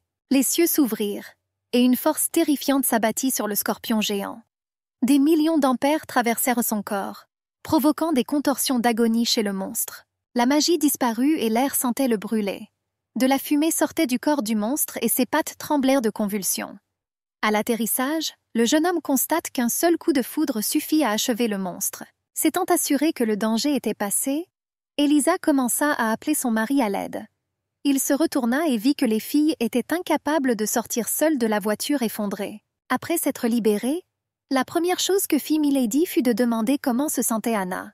Elle déclara avec assurance que tout allait bien, et la jeune fille ne pouvait s'empêcher d'admirer son courage. Avec un doux sourire, Elisa a demandé à la fille d'aller se reposer, car son aide n'était pas encore nécessaire. Elle rigola et remercia sincèrement sa seigneurie. Richard, regardant ce qui se passait, fut très surpris. Sa femme s'occupait de la bonne, s'oubliant elle-même. Il ne pouvait pas croire qu'elle n'avait pas remarqué la blessure sur sa main, tant elle était préoccupée à prendre soin des autres. En voyant Richard, Milady haleta de joie. Quittant la petite demoiselle d'honneur, elle s'approcha rapidement de lui, ne cachant pas sa joie de la retrouver. Avec un sourire radieux, Elisa a remercié le gars du fond du cœur de l'avoir sauvé. Puis, le regardant dans les yeux, elle promit de le récompenser avec gentillesse. Le jeune duc gloussa et demanda avec un sourire quel genre de bonne action la petite fille amoureuse des biscuits pourrait faire pour le remercier. La fille, pinçant les lèvres d'irritation, lui demanda s'il avait vraiment recommencé à le faire.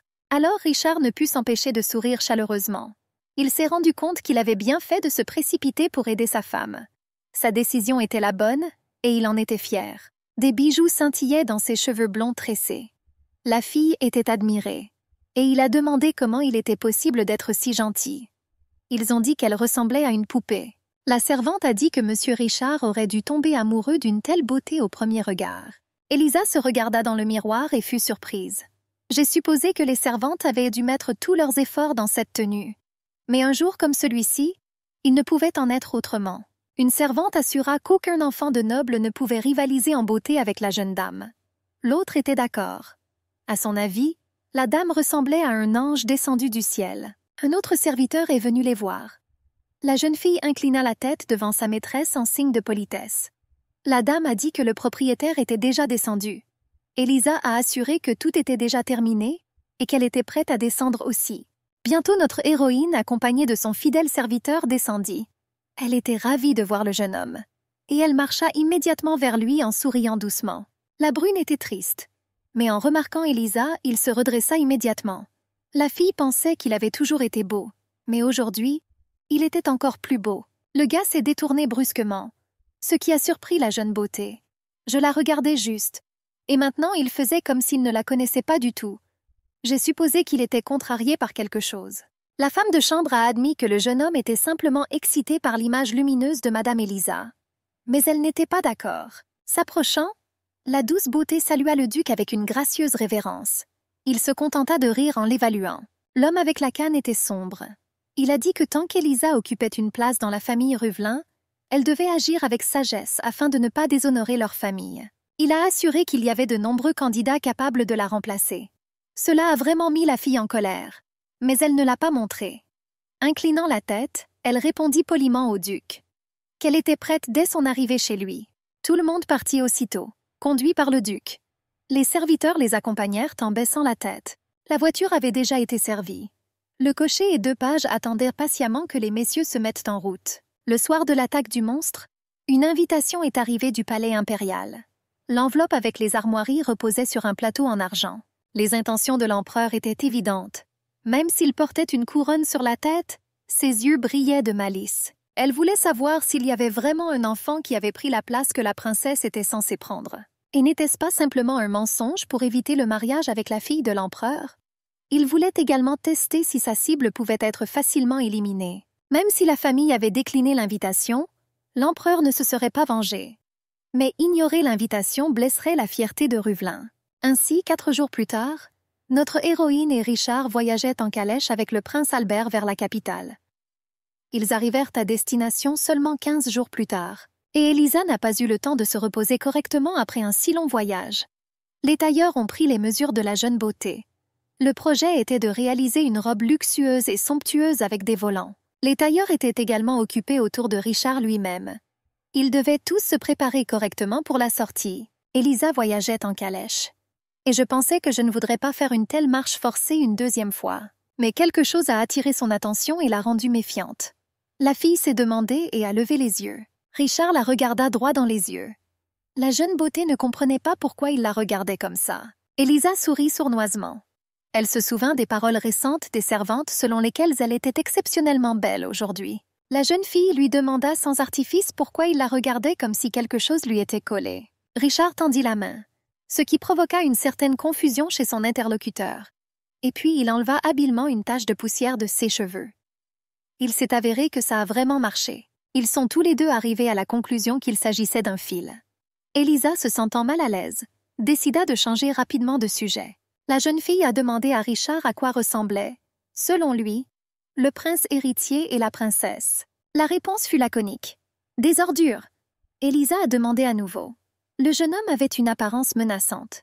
Il a déclaré que ces 2 produits représentaient une montagne de déchets qui ne pouvaient pas être recyclés. Cela a beaucoup surpris notre héroïne. Même si je savais qu'il était toujours catégorique dans son évaluation, aujourd'hui il est clairement allé trop loin. Mais ensuite leur conversation fut interrompue. Une voix provenant de l'extérieur de la cabine annonça au jeune duc et à la jeune dame qu'ils étaient déjà arrivés au terrain de chasse impérial. Ils devaient donc se préparer à sortir. Un petit pied chaussé d'une chaussure blanche avec un doux nœud rose monta sur le marchepied de la voiture. Richard lui tendit la main pour l'aider à descendre de la voiture. Le jeune homme s'est comporté comme un vrai gentleman. Elisa regarda autour d'elle. Un air de déception apparut sur son visage. Un groupe de personnes s'était rassemblé devant les tentes. Ils parlaient à voix basse et regardaient avec colère les nouveaux arrivants. La dame qui les a accueillis a salué le duc. Elle a dit qu'elle n'avait pas vu son Excellence depuis longtemps. Une multitude de nobles personnes se sont rassemblées en un seul lieu. Mesdames et messieurs, jeunes dames et messieurs. Bientôt, une voiture au motif impérial rouge arriva. Un couple aux cheveux roux de feu en sortit avec l'aide d'un serviteur. C'était la famille impériale de Kairos. Les nobles dans la tente s'inclinèrent en guise de salut devant la flamme ardente d'Alancia. Le jeune homme fit un signe de la main en guise de salutation. Il a dit qu'il était heureux de voir tout le monde en cette chaude matinée de printemps. Les invités ont déclaré que leur cœur s'était réchauffé lorsqu'ils ont vu que leurs deux majestés allèrent bien. J'ai demandé au duc Ruvelin si cette enfant était la prochaine maîtresse de Ruvelin. L'homme confirma cela avec retenue. La jeune blonde inclina la tête en guise de salutation à la mère d'Alancia. Et elle s'est présentée comme Elisa Ruvelin. La dame a exprimé cette idée sans vergogne et sans vergogne. Que Lohengrin imaginait l'enfant comme un paysan du Sud. Mais en apparence, l'enfant ressemblait à une noble femme de la capitale. Et bien sûr, j'ai considéré cela comme une erreur de ma part. Elle a demandé à Michaela de raconter à cet enfant au cœur tendre la vie ici. La fille obéit docilement à sa mère. La véritable fête de la chasse devait commencer après la fin de la partie officielle, à laquelle tous les présents ont été invités. Le fils aîné de l'empereur appela joyeusement tous les enfants de la noblesse, présents à cet événement, à le suivre. L'un des jeunes hommes a dit à son ami que la dernière fois, il était malade et n'était pas venu. Mais aujourd'hui, j'étais avec tout le monde. Le jeune prince a assuré que cette fois-ci, il pourrait avoir quelque chose d'intéressant. Le petit garçon blond tremblait de partout. Ses lèvres étaient pressées l'une contre l'autre et son regard était fixé sur un point. La table la plus longue était déjà dressée. Les plats surprennent par la sophistication de leur présentation. 3 de leurs techniciens étaient prêts à travailler. Elisa marchait accompagnée de Richard. Elle avait l'air malheureuse. Le festival de chasse n'avait même pas encore commencé, qu'elle se sentait déjà fatiguée. Mais son attention fut alors attirée par un groupe qui s'était rassemblé et qui complotait quelque chose. Le prince tenait le nouveau garçon. Il a dit à Hansel qu'il ne l'avait pas vu depuis longtemps, et il demanda pourquoi il était resté si longtemps absent. Et il a assuré qu'il lui manquait beaucoup. Le petit garçon blond resta silencieux, les yeux baissés. Son Altesse a dit qu'il semblait lui manquer également. Et il lui proposa de s'asseoir en face de lui. Notre héroïne ne comprenait pas ce qui se passait ici. Pendant ce temps, le prince faisait asseoir les invités à sa guise, les discréditant ainsi ouvertement. Elisa se souvint d'une remarque qu'elle avait faite lors de leur conversation dans la cabine du wagon, sur le chemin du retour. Maintenant, elle comprenait ce que Richard voulait dire, et Sa Majesté continua à les faire asseoir. Et il déclara que le paysan Lohengrin s'assiérait à côté d'Hansen. Mais il a changé d'avis presque immédiatement. Et il déclara qu'il serait préférable d'y installer la future duchesse Ruvelin. Le prince la désigna du doigt sans ménagement et lui assura qu'il ne la connaissait pas encore très bien. Mais Elisa avait déjà pensé à elle. Elle décida de s'asseoir à un autre endroit afin de voir ce qu'il pouvait lui faire devant tout le monde. Notre héroïne pouvait à peine se contenir. Elle avait tellement envie de courir et de frapper le prince à la tête. Mais pour le bien de Ruvelin, elle décida d'être raisonnable. Alors elle décida de le supporter un petit moment. Assise à la table, Elisa jeta un coup d'œil sur le côté. Elle ne comprenait pas pourquoi Richard s'était assis à côté d'elle. Le prince aîné dit que la place du jeune duc Ruvelin était à côté de lui, et il a demandé pourquoi il était assis si loin. Le jeune duc ne tourna même pas la tête. Il était assis à une table impeccablement dressée. Croisant les bras sur sa poitrine, le jeune homme répondit avec retenue que sa femme était assise là, et puisque c'était le cas, sa place était à côté d'elle. Le prince aux cheveux roux retroussa ses lèvres en un sourire sournois. Ses yeux brillaient de ruse. Les traits gracieux de son visage bien soigné trahissaient l'idée d'une autre intrigue. Son Altesse s'adressa à Richard sur un ton insultant. Il a suggéré, moqueur, que le gars était devenu complètement stupide. Il a accusé le jeune homme de se comporter comme un garçon immature. Le jeune duc ne réagit pas à ces paroles. Le prince permit à Richard, puisque tel était son désir, de s'asseoir à la place qu'il avait choisie. On a ordonné à tous les autres de s'asseoir comme il l'avait fait auparavant. Hansel s'assit avec précaution sur la chaise. Les épaules étaient tendues. Les doigts tremblaient légèrement. L'apparence entière du jeune homme exprimait une incertitude intérieure. Il semblait vouloir devenir invisible dans cette pièce. Un sourire narquois se dessina sur les lèvres du prince. Les yeux fermés cachaient l'éclat des pensées insidieuses. La pose de l'homme aux cheveux roux exprimait l'impériosité d'un homme habitué à tisser des intrigues. La table dressée était remplie de luxe. Le prince annonça que le dîner pouvait commencer. Mais d'abord, il fit une pause significative. Tous les regards, comme sur commande, se tournèrent vers l'autre bout de la table. Hansel grimaça. Avec un large sourire qui n'annonçait rien de bon, le prince demanda s'il ne serait pas préférable de donner le premier verre à son ami, venu de si loin, avant la cérémonie. Le serviteur inclina la bouteille d'un mouvement fluide. Ses doigts tremblaient légèrement de tension. Le liquide violet coulait sur les parois du verre, le remplissant lentement, goutte à goutte. La lumière jouait sur les bords du bol. Le prince se leva gracieusement de son siège. Chacun de ses mouvements respirait l'autorité. S'approchant d'Hansel, il joua nonchalamment avec le verre entre ses doigts gracieux tout en posant sa question. Élisa ne pouvait pas détacher ses yeux de cette photo. Entre les doigts fins et aristocratiques du prince, le verre de jus de raisin semblait une moquerie. Quelque chose dans ses gestes fit que la jeune fille se tendit intérieurement. Les yeux aigues-marines de la jeune duchesse s'illuminèrent alors qu'elle observait la scène qui se déroulait devant elle. La fille ouvrit la bouche avec perplexité. Du jus de raisin coulait dans les cheveux blonds d'Hansel, les tachant de mèches violettes irrégulières. Des gouttes froides coulaient lentement sur le visage du gars. Il grimaça sous l'humiliation et l'attention. Le prince a présenté de fausses excuses, et il continua à verser les dernières gouttes sur la tête du malheureux blond. Avec un sourire narquois, l'homme aux cheveux roux dit qu'il voulait lui-même servir le premier verre à son ami. Mais ma main tremblait. Les courtisans soutenèrent les frasques du prince. Michaela a affirmé que les cheveux violets convenaient beaucoup mieux à Hansel. Poursuivant l'humiliation, elle lui demanda s'il ne devrait pas se laver les cheveux avec du jus de raisin. Les personnes présentes ont éclaté de rire. La farce du prince a été jugée amusante. Ils ont flatté la princesse. On a remarqué que le prince héritier avait l'œil vif. Élisa ne partageait pas la joie générale. Elle continua à froncer les sourcils et à regarder cette disgrâce. Une simple intimidation ne leur suffit-elle pas? Le frère et la sœur ont également créé une atmosphère similaire. La duchesse tamponna soigneusement le visage d'Hansel avec son mouchoir en dentelle. Elle essaya d'essuyer non seulement les traces de jus, mais aussi l'amertume de l'humiliation de ses joues pâles. Les doigts délicats de la fille tremblaient. Élisa tendit le mouchoir à Hansel. Avec de l'inquiétude dans les yeux, elle lui suggéra doucement de s'essuyer. Ce sera un peu mieux. Son geste était plein de sympathie. Cela contrastait fortement avec l'atmosphère tendue qui régnait. La colère déformait les nobles traits du prince. Sa voix résonna dans la pièce, essayant de masquer la cruauté de ses actions avec une nonchalance feinte. Il a insisté sur le fait que tout allait bien. La princesse jeta un regard en forme de poignard dans la direction d'Élisa. Ses sourcils fins se froncèrent d'indignation. Il y avait une expression claire de désapprobation dans ses yeux face à cette intervention non sollicitée. Il y avait un sarcasme non dissimulé dans la voix du prince. Il a souligné le bon cœur de la future duchesse. Chaque mot était empreint d'une moquerie venimeuse. Comme si la manifestation même de la miséricorde méritait le mépris. Avec une grâce désinvolte, le prince tendit la main vers le plateau sur lequel se trouvait un autre verre. Il n'y avait qu'une moquerie froide dans ses propos sur son intention de prendre soin de son ami. Et la promesse de nouvelles humiliations. Les doigts fins du jeune homme agrippèrent à nouveau le verre fragile. Il s'adressa à Élisa avec une ironie froide. Il a dit qu'il devait donner un verre à la bonne jeune duchesse. Le récipient qu'il tenait à la main s'élevait avec une grâce menaçante. Chaque mouvement suintait une ironie venimeuse.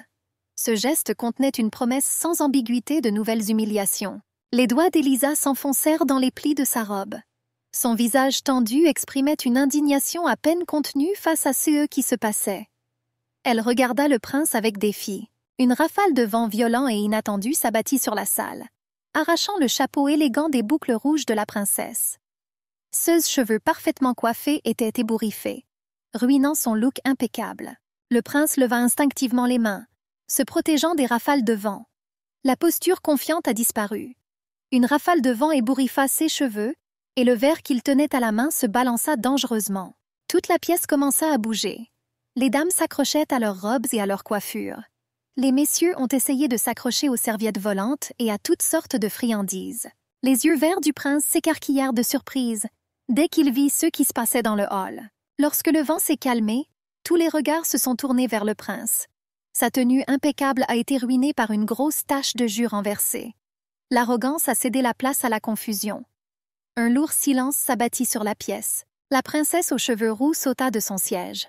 Sa voix résonna dans le silence retentissant qui suivit alors qu'elle s'adressait à son frère. Il y avait de l'inquiétude sur son visage. La colère déformait le visage du prince. Son cri résonna dans toute la salle, faisant tressaillir les invités. Des gouttes de jus coulaient sur son uniforme autrefois impeccable. Il y avait une colère non dissimulée dans ses yeux. Le prince se précipita vers le jeune duc. Sa main tenant le verre tremblait de colère. Chaque mot était empreint de rage alors qu'il blâmait les ducs pour ceux qui étaient arrivés. Les invités ont regardé cette scène avec horreur. Le valet de pied tenait fermement le prince enragé. La princesse a supplié son frère de se calmer. Sa voix tremblait d'émotion lorsqu'elle parlait de la nécessité de changer les vêtements abîmés. À contre-cœur, le prince laissa sa sœur l'emmener. Mais ses derniers mots restèrent suspendus dans l'air comme une menace. Il a promis que le duc répondrait définitivement de cela. La princesse tira précipitamment son frère vers la sortie. Élisa pinça les lèvres en regardant la scène. Une pensée simple tournait dans sa tête. Pourquoi était-il nécessaire de marmonner quelque chose à la sortie? Le prince aurait dû partir tranquillement. Milady se figea, regardant son mari se lever lentement de table. Il y avait une détermination retenue dans ses mouvements. Une expression impénétrable se figea sur son visage. Élisa prononça son nom, mais il s'excusa brièvement et se dirigea vers la sortie. La jeune duchesse était perplexe face au comportement de son mari. Hansel bégayait en essayant d'exprimer sa gratitude à la duchesse Rouveline. Il tendit à la jeune fille un mouchoir teint en violet. Il y avait dans ce simple geste du jeune homme plus que ce que les mots pourraient exprimer. Élisa rit sincèrement. Son rire semblait briser la tension restante dans l'air. D'un léger geste de la main, la jeune fille montra qu'une telle bagatelle ne méritait pas de gratitude. Milady se précipita après son mari. Sa voix résonna dans toute la pièce alors qu'elle appelait son nom.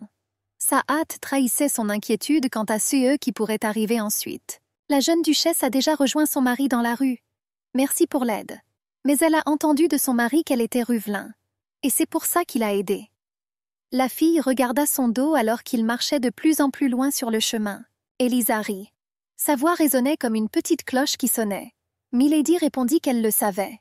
Et pourtant, elle était reconnaissante qu'il l'ait aidée. Le jeune duc s'arrêta. Sa sincérité a pris le jeune homme par surprise.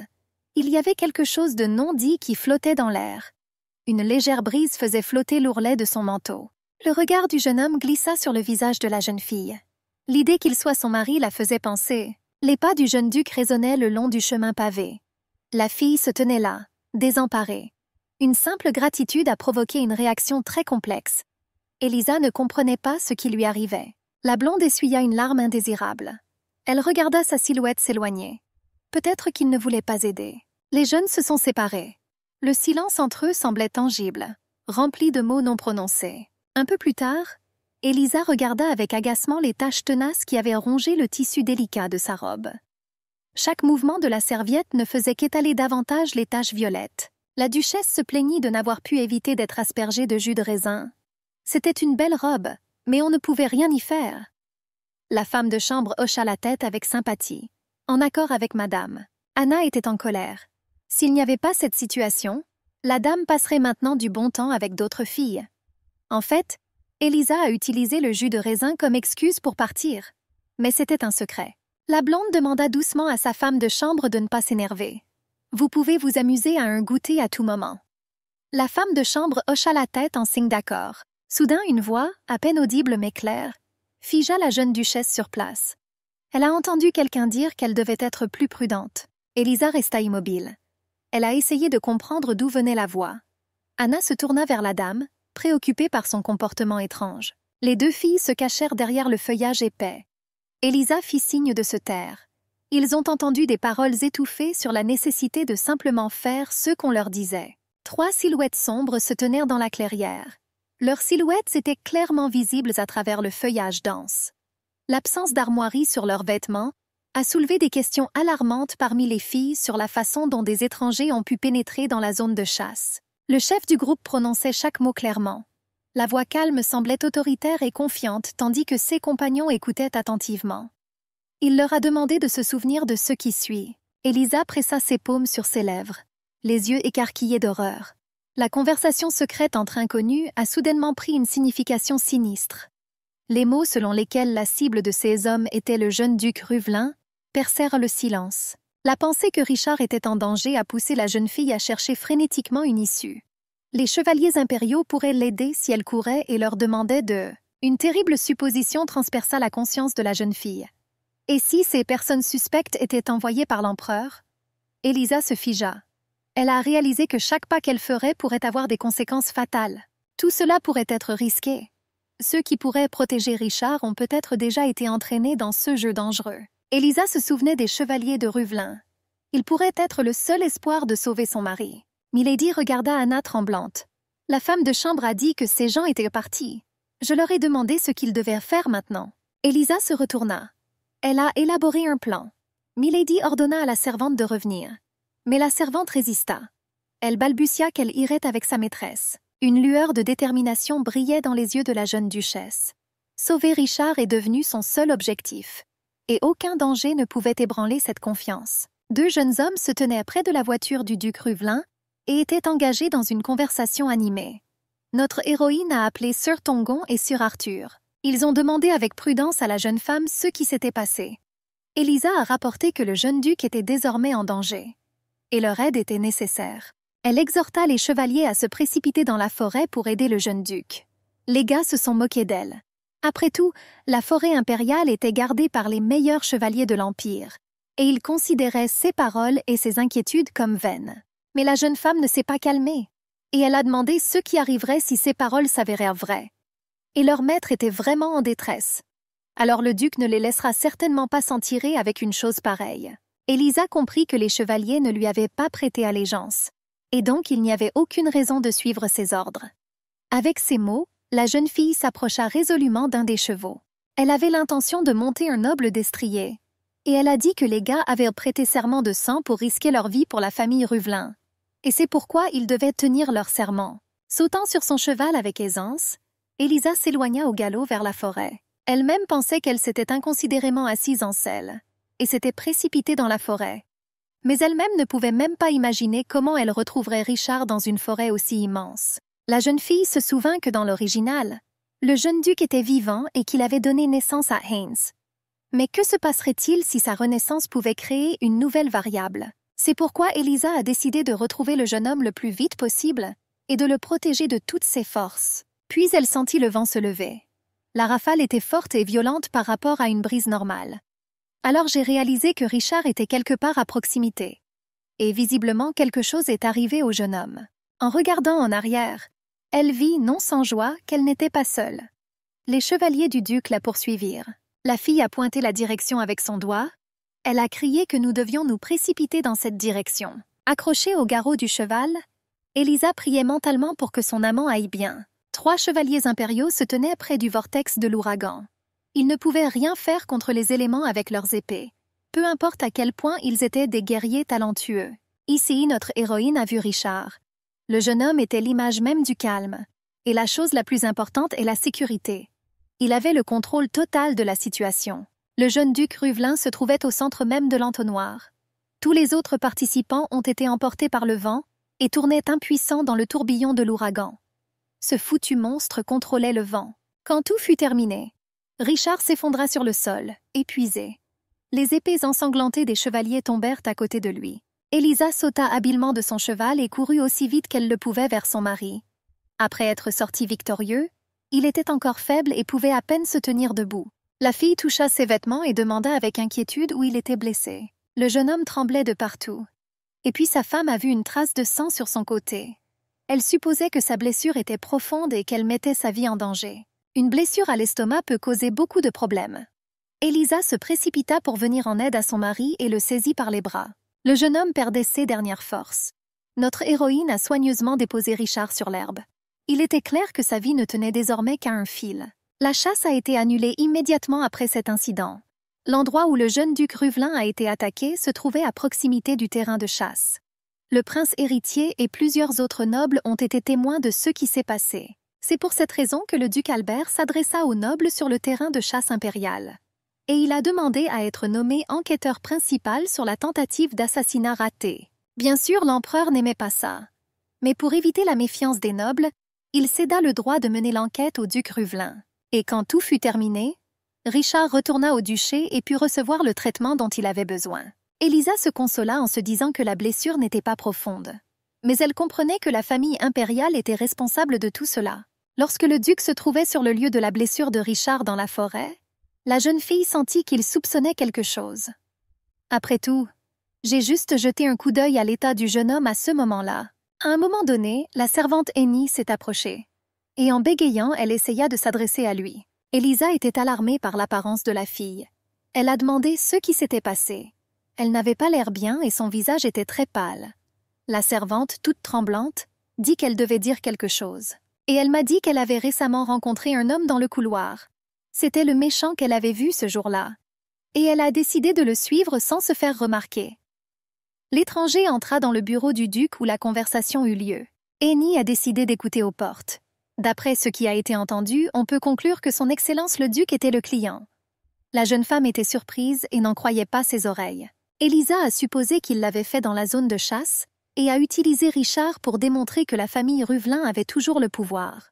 Et si vous y réfléchissez, aujourd'hui, des gens d'autres familles viennent constamment voir le duc. Au début, la jeune fille pensait que ces visites étaient liées au désir d'exprimer ses condoléances. Mais maintenant, elle ne pouvait pas comprendre comment son grand-père pouvait faire ça à son petit-fils. Élisa tremblait légèrement d'indignation. Ayant maîtrisé ses émotions, la dame s'est retournée avec Annie, et elle a ordonné qu'elle seule soit au courant de cela. La fille a promis de faire attention à ses paroles. Élisa, remarquant que la servante était très fatiguée, l'envoya se reposer. La fille a remercié la jeune femme. Bientôt la porte se referma derrière elle. Notre héroïne était assise à côté du lit de son mari. Elle toucha sa main avec précaution. Et je pensais que si Richard découvrait les détails des récents événements, il déciderait certainement de quitter le duché. Et dans ce cas, cela deviendra inutile. Mais elle ne pouvait pas prétendre ne rien savoir juste pour son propre confort. Et puis Élisa a décidé de dire la vérité à son mari dès qu'il se réveillerait. Voyant que Richard avait ouvert les yeux, la jeune fille lui demanda comment il se sentait. Il a demandé en réponse pourquoi sa femme ne dormait pas. Elle a répondu que son mari était malade et qu'elle prenait soin de lui à ce moment-là. La regardant dans les yeux avec gratitude, le jeune homme lui assura qu'il n'y avait pas besoin de cela. Et il envoya Élisa au lit. Elle couvrit sa main avec la sienne. Et elle a dit qu'elle devait lui dire quelque chose. Et puis elle lui a dit que la personne qui lui avait fait du mal était son grand-père. Puis elle a vu des gens suspects dans la vallée. Et ils ont attaqué Richard. Le jeune homme dit avec lassitude qu'il savait tout cela lui-même. La fille était indignée. Mais le mari lui rappela qu'il était un enfant illégitime d'une roturière. Et pendant que son père était vivant, il envoya des étrangers pour le tuer plus d'une fois. Parce que le garçon était une honte pour la famille Revenelin. Mais après la mort de son père, le duc vint faire du garçon son héritier. Et il a dit que s'il avait seulement la moitié du sang de cette famille, alors il pourrait hériter de la lignée. C'est pour ça que Richard était là maintenant. Et il allait mettre fin à cette ligne haineuse de ses propres mains. Les mots entendus se figèrent dans l'air. Élisa a essayé de comprendre leur véritable signification. Les yeux d'Aigmarine s'écarquillèrent, et les doigts pressèrent involontairement le col en dentelle de la chemise. Elle était choquée. La jeune duchesse pinça les lèvres. Le blond pensait que son personnage était comme ça à cause de son adolescence. La fille sympathisait avec son mari. Comme c'était dur pour lui tout ce temps. Notre héroïne s'est souvenue de la source originale. Dans l'original, Élisa aurait attrapé ce Richard par force. Il n'avait donc pas d'autre choix que de haïr. La jeune fille serra soigneusement la paume de son mari. Elle a mis tout son soutien et son dévouement dans ce geste simple. Il y avait plus dans ce contact silencieux que n'importe quel mot ne pouvait l'exprimer. Richard s'assit brusquement sur les draps de soie. Le regard exprimait la surprise et un léger embarras face à cette proximité inattendue. Sa voix tremblait lorsqu'il demanda ce que faisait la fille. Élisa se tenait devant le duc, sans détourner le regard, prêt à le protéger de toute adversité. Elle a répété qu'elle serait de son côté. Quoi qu'il arrive, elle prendra certainement son parti. La jeune épouse leva les yeux vers son mari. Et elle a fait une demande simple. Elle sourit sincèrement et espéra que le jeune duc prendrait soin d'elle. Richard fit une pause. Puis, d'un bref hochement de tête, il confirma son accord. Son geste a démontré qu'il comprenait le devoir et les obligations de son poste. Un homme mince, vêtu d'un élégant gilet bleu foncé, entra dans la pièce. Une chaîne en or servait de décoration. Il inclina respectueusement la tête devant le souverain. Son apparition était une réponse à la convocation royale. Le monarque quitta ses cérémonies habituelles à cette heure matinale. À son invitation, le marquis Félix s'approcha. L'homme a rendu hommage à son roi. Ce fut pour lui un honneur de voir le souverain tôt le matin. Le roi demanda si le marquis l'avait vu aussi. L'homme a confirmé ses connaissances. Le roi a parlé de l'ouragan Ruvelin. Il a remarqué que le nom convenait à ce monstre. Le monarque a admis que le prince héritier était profondément préoccupé par la sécurité de l'Empire. Et il demanda au marquis s'il ne devait pas, dans ce cas, prendre cette affaire plus au sérieux. L'homme aux cheveux roux a demandé ce que Raymond ferait, s'il y avait une chance qu'un pion devienne roi dans le futur. Le marquis n'hésita pas à préciser sa position. Il fallait la détruire. Le roi a dit qu'il n'y avait aucune raison, et que cela ne pouvait pas être fait par la force. L'invité, sans perdre sa froide confiance, a laissé entendre qu'il ne suffisait pas simplement de trouver la raison. Le roi vit son propre visage dans le reflet de la surface du thé.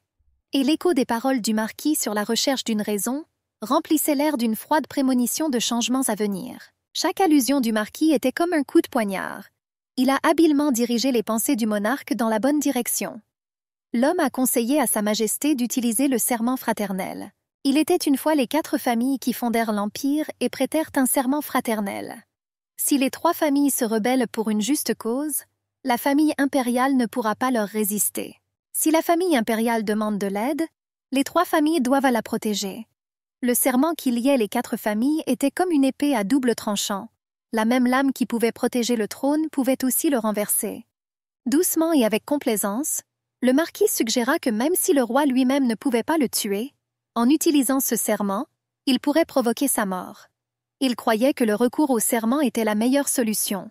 Dans le silence de la pièce, Élisa touchait le boulier. 569-192. La jeune fille décida, incertaine, que la réponse était 367. Le duc observait sa femme depuis son lit. Il a patiemment montré à la fille le mouvement correct des perles du boulier. Il a demandé de déplacer un autre os. Les yeux de la fille se remplirent de larmes et de déception. Milady était très contrariée par la mauvaise réponse. Elle espérait que cette fois-ci ce serait vraiment la bonne. Richard la rassura. Il nota les progrès constants de la jeune duchesse dans ses études. Une femme de chambre entra dans la pièce, interrompant l'activité. Elle informa la jeune dame de l'arrivée de Sa Majesté le comte d'Ardenne avec son fils. Milady resta figée, confuse. Elle était perplexe quant à la raison de cette visite. La femme de chambre continua son rapport. Elle exprima la reconnaissance du comte pour le grand service que Milady avait rendu. La duchesse était confuse, essayant de se rappeler qui était Ardenne. Le nom ne lui disait rien. Richard se souvient du récent dîner et de l'incident du jus de raisin. Ansel Ardenne. La découverte que le jeune homme était le fils du comte fit réfléchir la jeune fille. La femme de chambre a suggéré à la dame de changer de vêtements. Élisa accepta l'offre avec joie. Mais son intention provoqua une protestation immédiate de la part du jeune duc. Il ressentait le désir d'accompagner la jeune fille, malgré son mauvais état. La blonde ajusta soigneusement la couverture, couvrant son mari malade qui voulait si impulsivement la suivre. Elle a rappelé au jeune homme qu'il était malade. « Où vas-tu » La jeune fille quitta la pièce avec assurance, laissant le duc confus sans possibilité d'objecter. Son léger geste d'adieu de la main ne faisait que souligner sa détermination à rencontrer elle-même l'invité. Un éclair d'agacement traversa l'esprit du duc. Elle ne partait pas seulement pour rencontrer l'invité, mais se préparait également à s'habiller. Sa promesse d'être à ses côtés semblait désormais vide. Ne devrait-elle pas s'inquiéter pour lui? Malgré sa maladie, le duc ne pouvait pas rester au lit. Il changea de vêtements et prit position derrière la colonne.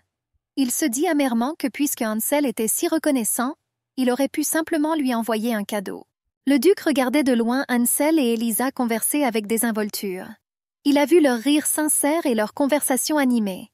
Le jeune homme ne comprenait pas pourquoi il s'introduisait par effraction dans la maison de quelqu'un d'autre juste pour exprimer sa gratitude. Sa femme était magnifique.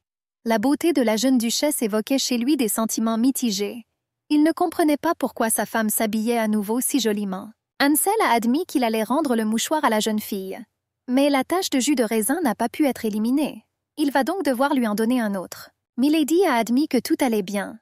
Hassel ne sait même pas combien de mouchoirs elle a. Le gars a soudainement hésité et a remercié la fille pour ce qu'elle avait fait alors. La jeune duchesse répondit que ce qu'elle avait fait était tout à fait normal. Il n'est donc pas nécessaire de la remercier. Ce que ces gens ont fait était mal. Et puis elle m'a immédiatement proposé de lui parler de manière informelle. Hansel se sentit gêné. Il a commencé à bégayer. Puis il a accepté. Milady remercia. Elle a dit qu'elle prendrait l'écharpe. Et elle a laissé entendre qu'elle aime aussi les choses chères et brillantes. L'invité n'a pas compris. La blonde a précisé que la prochaine fois, le jeune homme pourra préparer autant de cadeaux que son cœur le désire. La jeune fille pensait mentalement que plus elle aurait d'argent avant le divorce, mieux ce serait. Soudain, leur conversation informelle fut interrompue au milieu d'une phrase. La voix du jeune duc figea de stupeur les deux interlocuteurs.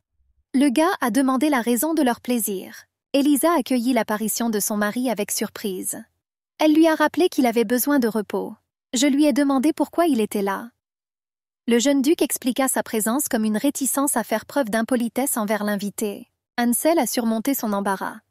Il a exprimé sa gratitude à Richard pour l'avoir aidé à l'époque. Le jeune duc demanda avec étonnement la raison de cette gratitude. Richard a souligné le caractère naturel de l'aide apportée par un mari à sa femme. C'est pourquoi il ne comprenait pas pourquoi l'invité le remerciait. Elisa regarda son mari avec surprise. Elle lui reprochait mentalement d'être trop dure. Le blond répondit avec un doux sourire, insistant sur sa gratitude pour l'avoir sauvé. Richard garda un silence tendu. Elisa déplorait mentalement le comportement inapproprié de son mari, regrettant son apparence. Soudain, le jeune duc chancela. Sa main se dirigea vers sa tête. Il s'est plaint d'un mal de tête. Elisa s'est inquiétée de son bien-être. C'est pourquoi elle a insisté pour qu'il se repose. Milady s'est excusée auprès de l'invité. Son mari n'est pas encore complètement rétabli. Elle s'est excusée qu'il soit venu vers eux comme ça, et ils ont dû partir en premier. Il semblait à Hansel que le jeune duc aurait pu s'y rendre seul. Soudain, la blonde interpella la duchesse, la faisant s'arrêter, confuse. La main glissa derrière le revers du gilet. Elisa observait ses actions avec confusion. Hansel tendit une élégante enveloppe avec un blason en relief, décoré d'un ruban de soie. L'invité a dit que dans quelques jours, il y aurait un banquet dans leur manoir, et il serait heureux si la duchesse venait. Elisa était vraiment ravie de l'invitation. Elle accepta l'enveloppe avec gratitude. Hansel a exprimé l'espoir de le voir là-bas. Le jeune duc, à ce moment, regardait la scène avec un mécontentement mal dissimulé. Richard se figea dans une pose tendue. Ses yeux se plissèrent. Un silence significatif planait dans l'air. À ce moment-là, l'atmosphère autour du gars est devenue presque sensiblement lourde. Le majestueux château se dressait dans l'obscurité de la nuit. Les vitraux reflétaient la faible lumière. Elisa rappela anxieusement à son mari la nécessité de prendre ses médicaments. Milady portait un plateau avec des médicaments. La fille a suggéré de les boire rapidement. Richard s'assit sur le lit et regarda la blonde. Le jeune homme a exprimé une insatisfaction évidente à l'égard des médicaments. Il croyait qu'il guérirait plus vite s'il ne les prenait pas.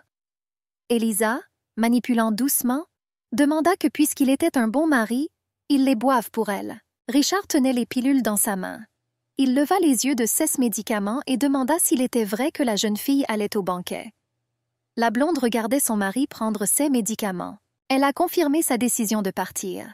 Elisa se souvenait du dîner d'aujourd'hui. Le duc semblait vouloir cela aussi. Après tout, il l'a félicité d'avoir aidé le fils d'Ardenne. Les possessions du comte d'Ardenne faisaient l'objet d'un commerce actif avec le continent oriental. Des relations amicales avec eux seraient bénéfiques. Même si la fille n'aimait pas diviser les gens en rentables et non rentables, mais il semble préférable de tenter sa chance et de devenir amie avec Hansel. Pour une vie sans souci après le divorce, il serait bon d'avoir quelques relations. Pendant que Richard avalait les pilules amères, toutes ses pensées traversèrent la tête d'Elisa. Elle sentit son regard intense et scrutateur sur elle. C'était comme s'il essayait de lire ses pensées. Le jeune duc tendit une coupe vide et leur demanda soudain de ne pas s'approcher de lui. Elisa demanda à nouveau le sens de ses paroles. Elle s'est dirigée vers la table. La fille a commencé à parler du fait qu'on ne peut pas détester ses amis sans raison. Richard ne comprenait pas ses paroles. Elle a ensuite demandé si Hansel lui avait fait quelque chose de mal. Ou alors c'était de sa faute si le prince héritier l'intimidait. Le gars s'est enflammé. Il a demandé pourquoi la fille se souvenait de cet os de chien. Le jeune duc a admis que ce n'était pas à cause de cela. Il rappela à la jeune fille sa récente confession de fidélité, à propos de la volonté d'être à ses côtés. Son geste trahissait son trouble intérieur. Les immenses yeux aigues-marines d'Elisa brillaient de pureté et d'innocence. Comme un bébé, elle lui demanda naïvement de ses nouvelles. Richard resta silencieux. Je ne pouvais pas détacher mes yeux de cette image touchante. Le jeune duc interrompit soudainement la conversation et annonça l'heure du coucher. Il tira brusquement sur la couverture. Cela s'est élevé comme une cascade de soie bleue. Elisa resta figée, confuse, en regardant ce mouvement. Le gars s'est couvert la tête avec une couverture. On aurait dit qu'il essayait de se cacher du monde entier. La fille s'est soigneusement allongée à côté de lui et lui a murmuré des vœux de bonne nuit.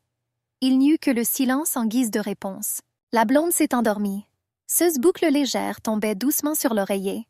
Le silence de la nuit enveloppait la pièce comme une couverture d'étoiles. Richard toucha doucement la joue tendre de la fille. À ce moment-là, il pensa à sa promesse d'être à ses côtés. Ce mot le hantait. Le jeune duc a demandé à voix basse de ne se soucier que de lui. Et il regarda longuement sa femme endormie. Il appuya sa tête sur sa main, incapable de quitter des yeux son visage paisible. Elisa était assise dans la voiture à côté de son mari. La fille avait l'air brillante. La robe était décorée de dentelles très fines et de nœuds élégants. Les boucles légères de Milady encadrèrent son visage en vagues douces. La jeune duchesse observait son mari furtivement. Elle était surprise. Je pensais qu'il ne voudrait pas y aller. Et il était si joliment habillé. Le gilet blanc comme neige avec des motifs et des monogrammes dorés a dépassé toutes ses attentes. Le jeune homme fut le premier à sortir de la voiture et se dirigea vers le majestueux escalier. La blonde a suggéré qu'il avait peut-être sauté en arrière comme ça hier parce qu'il était gêné. Si vous y réfléchissez, c'est même mignon. La jeune duchesse frissonna lorsque la main du jeune homme se tendit vers elle. Elle s'est figée dans la portière de la voiture. Sa robe flottait à cause du mouvement soudain. Richard se tenait sur les marches. Sa main était tendue dans un geste gracieux. Elisa se figea un instant en regardant ce mouvement galant et inattendu de son mari. Le jeune duc se tenait près de la voiture. Ses cheveux noirs contrastaient avec son costume blanc immaculé. Il leva les yeux vers Elisa. « Nous avons parlé d'escorte. » La jeune fille a accepté l'aide avec gratitude. Il lui semblait qu'à partir de ce moment-là, son mari était devenu un peu plus attentionné envers elle. Elle se sentait un peu gênée à ce sujet. Le jeune couple avait l'air très impressionnant. Elisa se figeait à chaque regard de son mari. Elle aimait la fiabilité du jeune duc. Dans le hall spacieux, baigné de la lumière des lustres en cristal, retentit l'annonce de l'arrivée de la famille Ruvelin. Des invités vêtus de tenues luxueuses remplissaient chaque recoin, créant une image vivante de soie et de velours. L'hôte de la soirée s'est retourné. Ses boucles blanches comme neige se balançaient au rythme du mouvement. Remarquant les invités qui entraient, il se précipita à leur rencontre. Le gilet turquoise foncé soulignait la silhouette élancée du comte d'Ardenne. L'homme les a accueillis avec un enthousiasme sincère. Il a été flatté par la visite.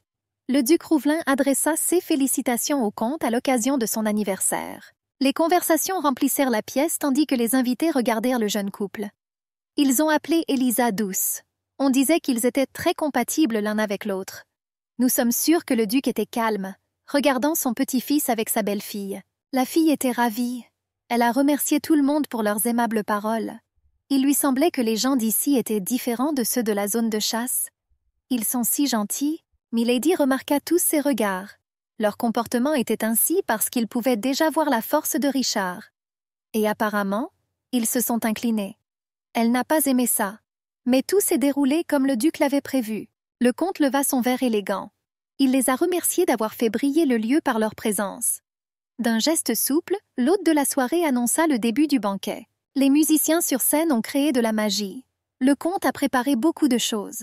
Il a exprimé l'espoir que tout le monde passerait un bon moment. Les yeux d'Elisa brillaient de joie. Voilà donc les sentiments qu'évoque un véritable banquet. La femme de chambre annonça que les jeunes messieurs se réunissaient dans une pièce séparée. Les goûters pour les enfants des aristocrates étaient organisés séparément de ceux des adultes. Quelle que soit la position que vous occupez, vous restez un enfant. Elisa comprit que cela avait été fait pour empêcher les enfants de courir au milieu de la salle de banquet, noircissant et déshonorant ainsi le nom de la famille. La jeune fille se tenait à côté de son mari dans l'embrasure de la porte. Les portes massives étaient frappantes par leur grandeur. Le ciel du coucher de soleil peignait tout autour de tons dorés. Elisa était contente. Cette division a bien fonctionné. Un jeune couple entra dans la salle où s'étaient réunis de jeunes aristocrates. Leur apparition a interrompu l'histoire de Son Altesse le prince héritier. Tous les regards se tournèrent vers ceux qui entraient. L'atmosphère était lourde dans la salle. La tension, comme un épais brouillard, commença à envelopper les personnes rassemblées. On pouvait lire une expression mécontente sur leur visage. Tous ces enfants ont suivi les ordres de Christian. Ils ont fait tout ce qu'il leur a demandé. Pour eux, le prince héritier est un être parfait. Ainsi, en se soumettant à lui, ils les rejetèrent. Dans le silence tendu, Élisa essayait de rester complètement indifférente à ce qui se passait. Elle ferma les yeux et expira. Elle s'en fichait. Hansel marcha vers la fille. Il salua la jeune duchesse. « J'ai été sincèrement heureux de vous rencontrer. » Élisa le remercia pour l'invitation. L'une des jeunes femmes les regardait avec un mécontentement évident. La blonde remarqua le mari d'Élisa à côté d'elle. Il a dit qu'il était également heureux de voir le jeune duc. La fille a remarqué qu'Hansel semblait être très occupé. Le jeune homme commença à expliquer précipitamment à Élisa la raison de sa hâte. Il a mentionné la nécessité de saluer tous les invités. En réponse, la fille au doux sourire le laissa partir pour remplir ses devoirs de propriétaire. La jeune duchesse désigna la table pour Richard. Il était plein de délicieux biscuits. Le mari a exprimé son mécontentement face à la douceur excessive des friandises. Il se tenait à distance, les bras croisés sur sa poitrine. Le jeune homme a tenté d'éviter la friandise, prétextant son aversion pour les sucreries. Élisa coupa court à ses objections de manière décisive. Elle a envoyé le biscuit directement dans sa bouche. Elle a remarqué que son mari était trop bavard aujourd'hui. Avec un doux sourire, la fille lui a demandé s'il aimait les biscuits qu'elle lui avait donnés. Le mari est resté silencieux. Milady interpréta son silence comme un consentement. Soudain, la fille a crié. Une larme coula sur ses yeux aigmarines. La douleur causée par le talon écorché provoquait une gêne. Les élégantes chaussures bleues avec des nœuds se sont avérées moins confortables qu'elles le semblaient. Élisa aurait dû refuser et ne pas porter les nouvelles chaussures, même si c'était son premier banquet. Mais Annie et la femme de chambre ont dit qu'elle correspondait parfaitement à la robe. Alors, madame a été obligée d'accepter. La jeune fille s'éloigna résolument du jeune duc. Elle aurait dû se reposer un peu sur la terrasse. Richard serra les poings. Il a demandé où allait sa femme. Élisa était gênée par le manque de tact de son mari. Les joues sont devenues rouges. Elle lui a reproché d'avoir posé des questions inappropriées à la fille. La jeune duchesse a trouvé un coin isolé parmi les fleurs. Elle s'appuya contre le canapé avec un sourire béat. Un soupir silencieux exprimait un bonheur et une satisfaction absolue. Elle appréciait les moments de solitude. Élisa se figea. Elle entendit des voix étouffées provenant du couloir. On a demandé à Rose pourquoi le prince héritier n'était pas venu aujourd'hui. À travers les portes vitrées, la jeune duchesse entendait une conversation sur la santé du prince héritier. Il s'est avéré qu'il y a quelques jours, il était tombé gravement malade à cause du stress. J'ai été surpris que Christian soit tombé malade. Il n'était pas du genre à mourir d'une chose pareille. Peut-être qu'il fait juste semblant. Il devait avoir très honte. Le choc de cet incident a été mentionné dans la conversation comme la véritable raison de sa maladie. Élisa se tendit à la mention de Richard. Il y avait une pointe de mépris dans les propos des intervenants alors qu'ils discutaient de son statut de sang de bourbe. Et ils furent surpris qu'il proteste également. Les murmures sur le passé de son mari étaient pleins de détails venimeux. Il y avait des rumeurs selon lesquelles sa mère était une prostituée. Qu'au début, il vivait dans la rue et était membre de la guilde des mercenaires. Élisa retint son souffle.